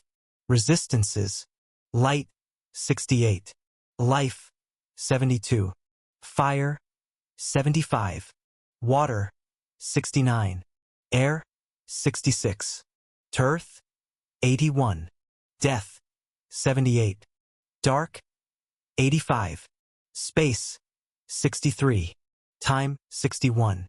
Blessed Skills: Unending Crafting LV8*, Divine Enchanting LV8*, Unnatural Mind LV9*, Passive Skills: King of Sacrilege LV9*, Abind, Integrated Demonic Body LV9, Defense Enhancement LV9, Absorption Resistance LV9, Knowledge LV9*, All Affinity Resistance Enhancement LV9, Unnatural Inspiration LV6*, Bite Enhancement LV7, Piercing Resistance LV9, Artisan's Touch, Unnatural Intelligence Enhancement LV3*, Reconstructed Alien Thought Structure *, Blood Regeneration LV5, Extraction Enhancement LV9, Soul Affinity LV2*, Modifier Compatibility, Material sense Latonia no. Flavor Enhancement LV2, Ill Intent LV4*, Balance Enhancement LV4, Soul Expansion LV7, Defiler of Ambrosia, Destruction Affinity LV5*, Evil Affinity LV5*, Soul Resilience LV4, Defense Inclination LV0, Active Skills, Stealth LV2, Deep Connection LV8*, Cycling LV2, Marksmanship LV9, Material Manipulation LV8*, Swimming LV2, Dance LV1, Unnatural Thought Speed LV9*, Hive Mind LV6*, Rule Bender LV1, Aim LV9, Esoteric Actualization LV4*, Soul Source LV4*, Lucid Dreaming, Condemnation LV0, Blessings, Myriad's Blessing, Analia's Blessing, Hilori's Blessing, Galwax's Blessing, Elvet's Mana Regeneration Blessing, Enetha's Blessing, Earth Pantheon's Blessing, Life Pantheon's Blessing, Dark Pantheon's Blessing, Olencia's Blessing, Nair's Blessing, Yuzu's Mana Regeneration Blessing, Witness of Chaos, On's Blessing, Fixtha's Blessing, Passive Pantheon's Blessing, Duna's Blessing, Jagel's Blessing, Trials, Trial of Analia and Talona, Trial of the Dead God, Earth Tower, Life Tower, Dark Tower, a new skill and more second-tier bonuses, just like he'd hoped, but what wasn't reflected in it was the change it brought in him. Subtly, he had gained a small new sense that was almost akin to how the space spirits perceived the world as he began to feel what could have only been almost a half-foot of the fabric of reality around him, leaving him to question just what his new, unknown skill would allow him to do.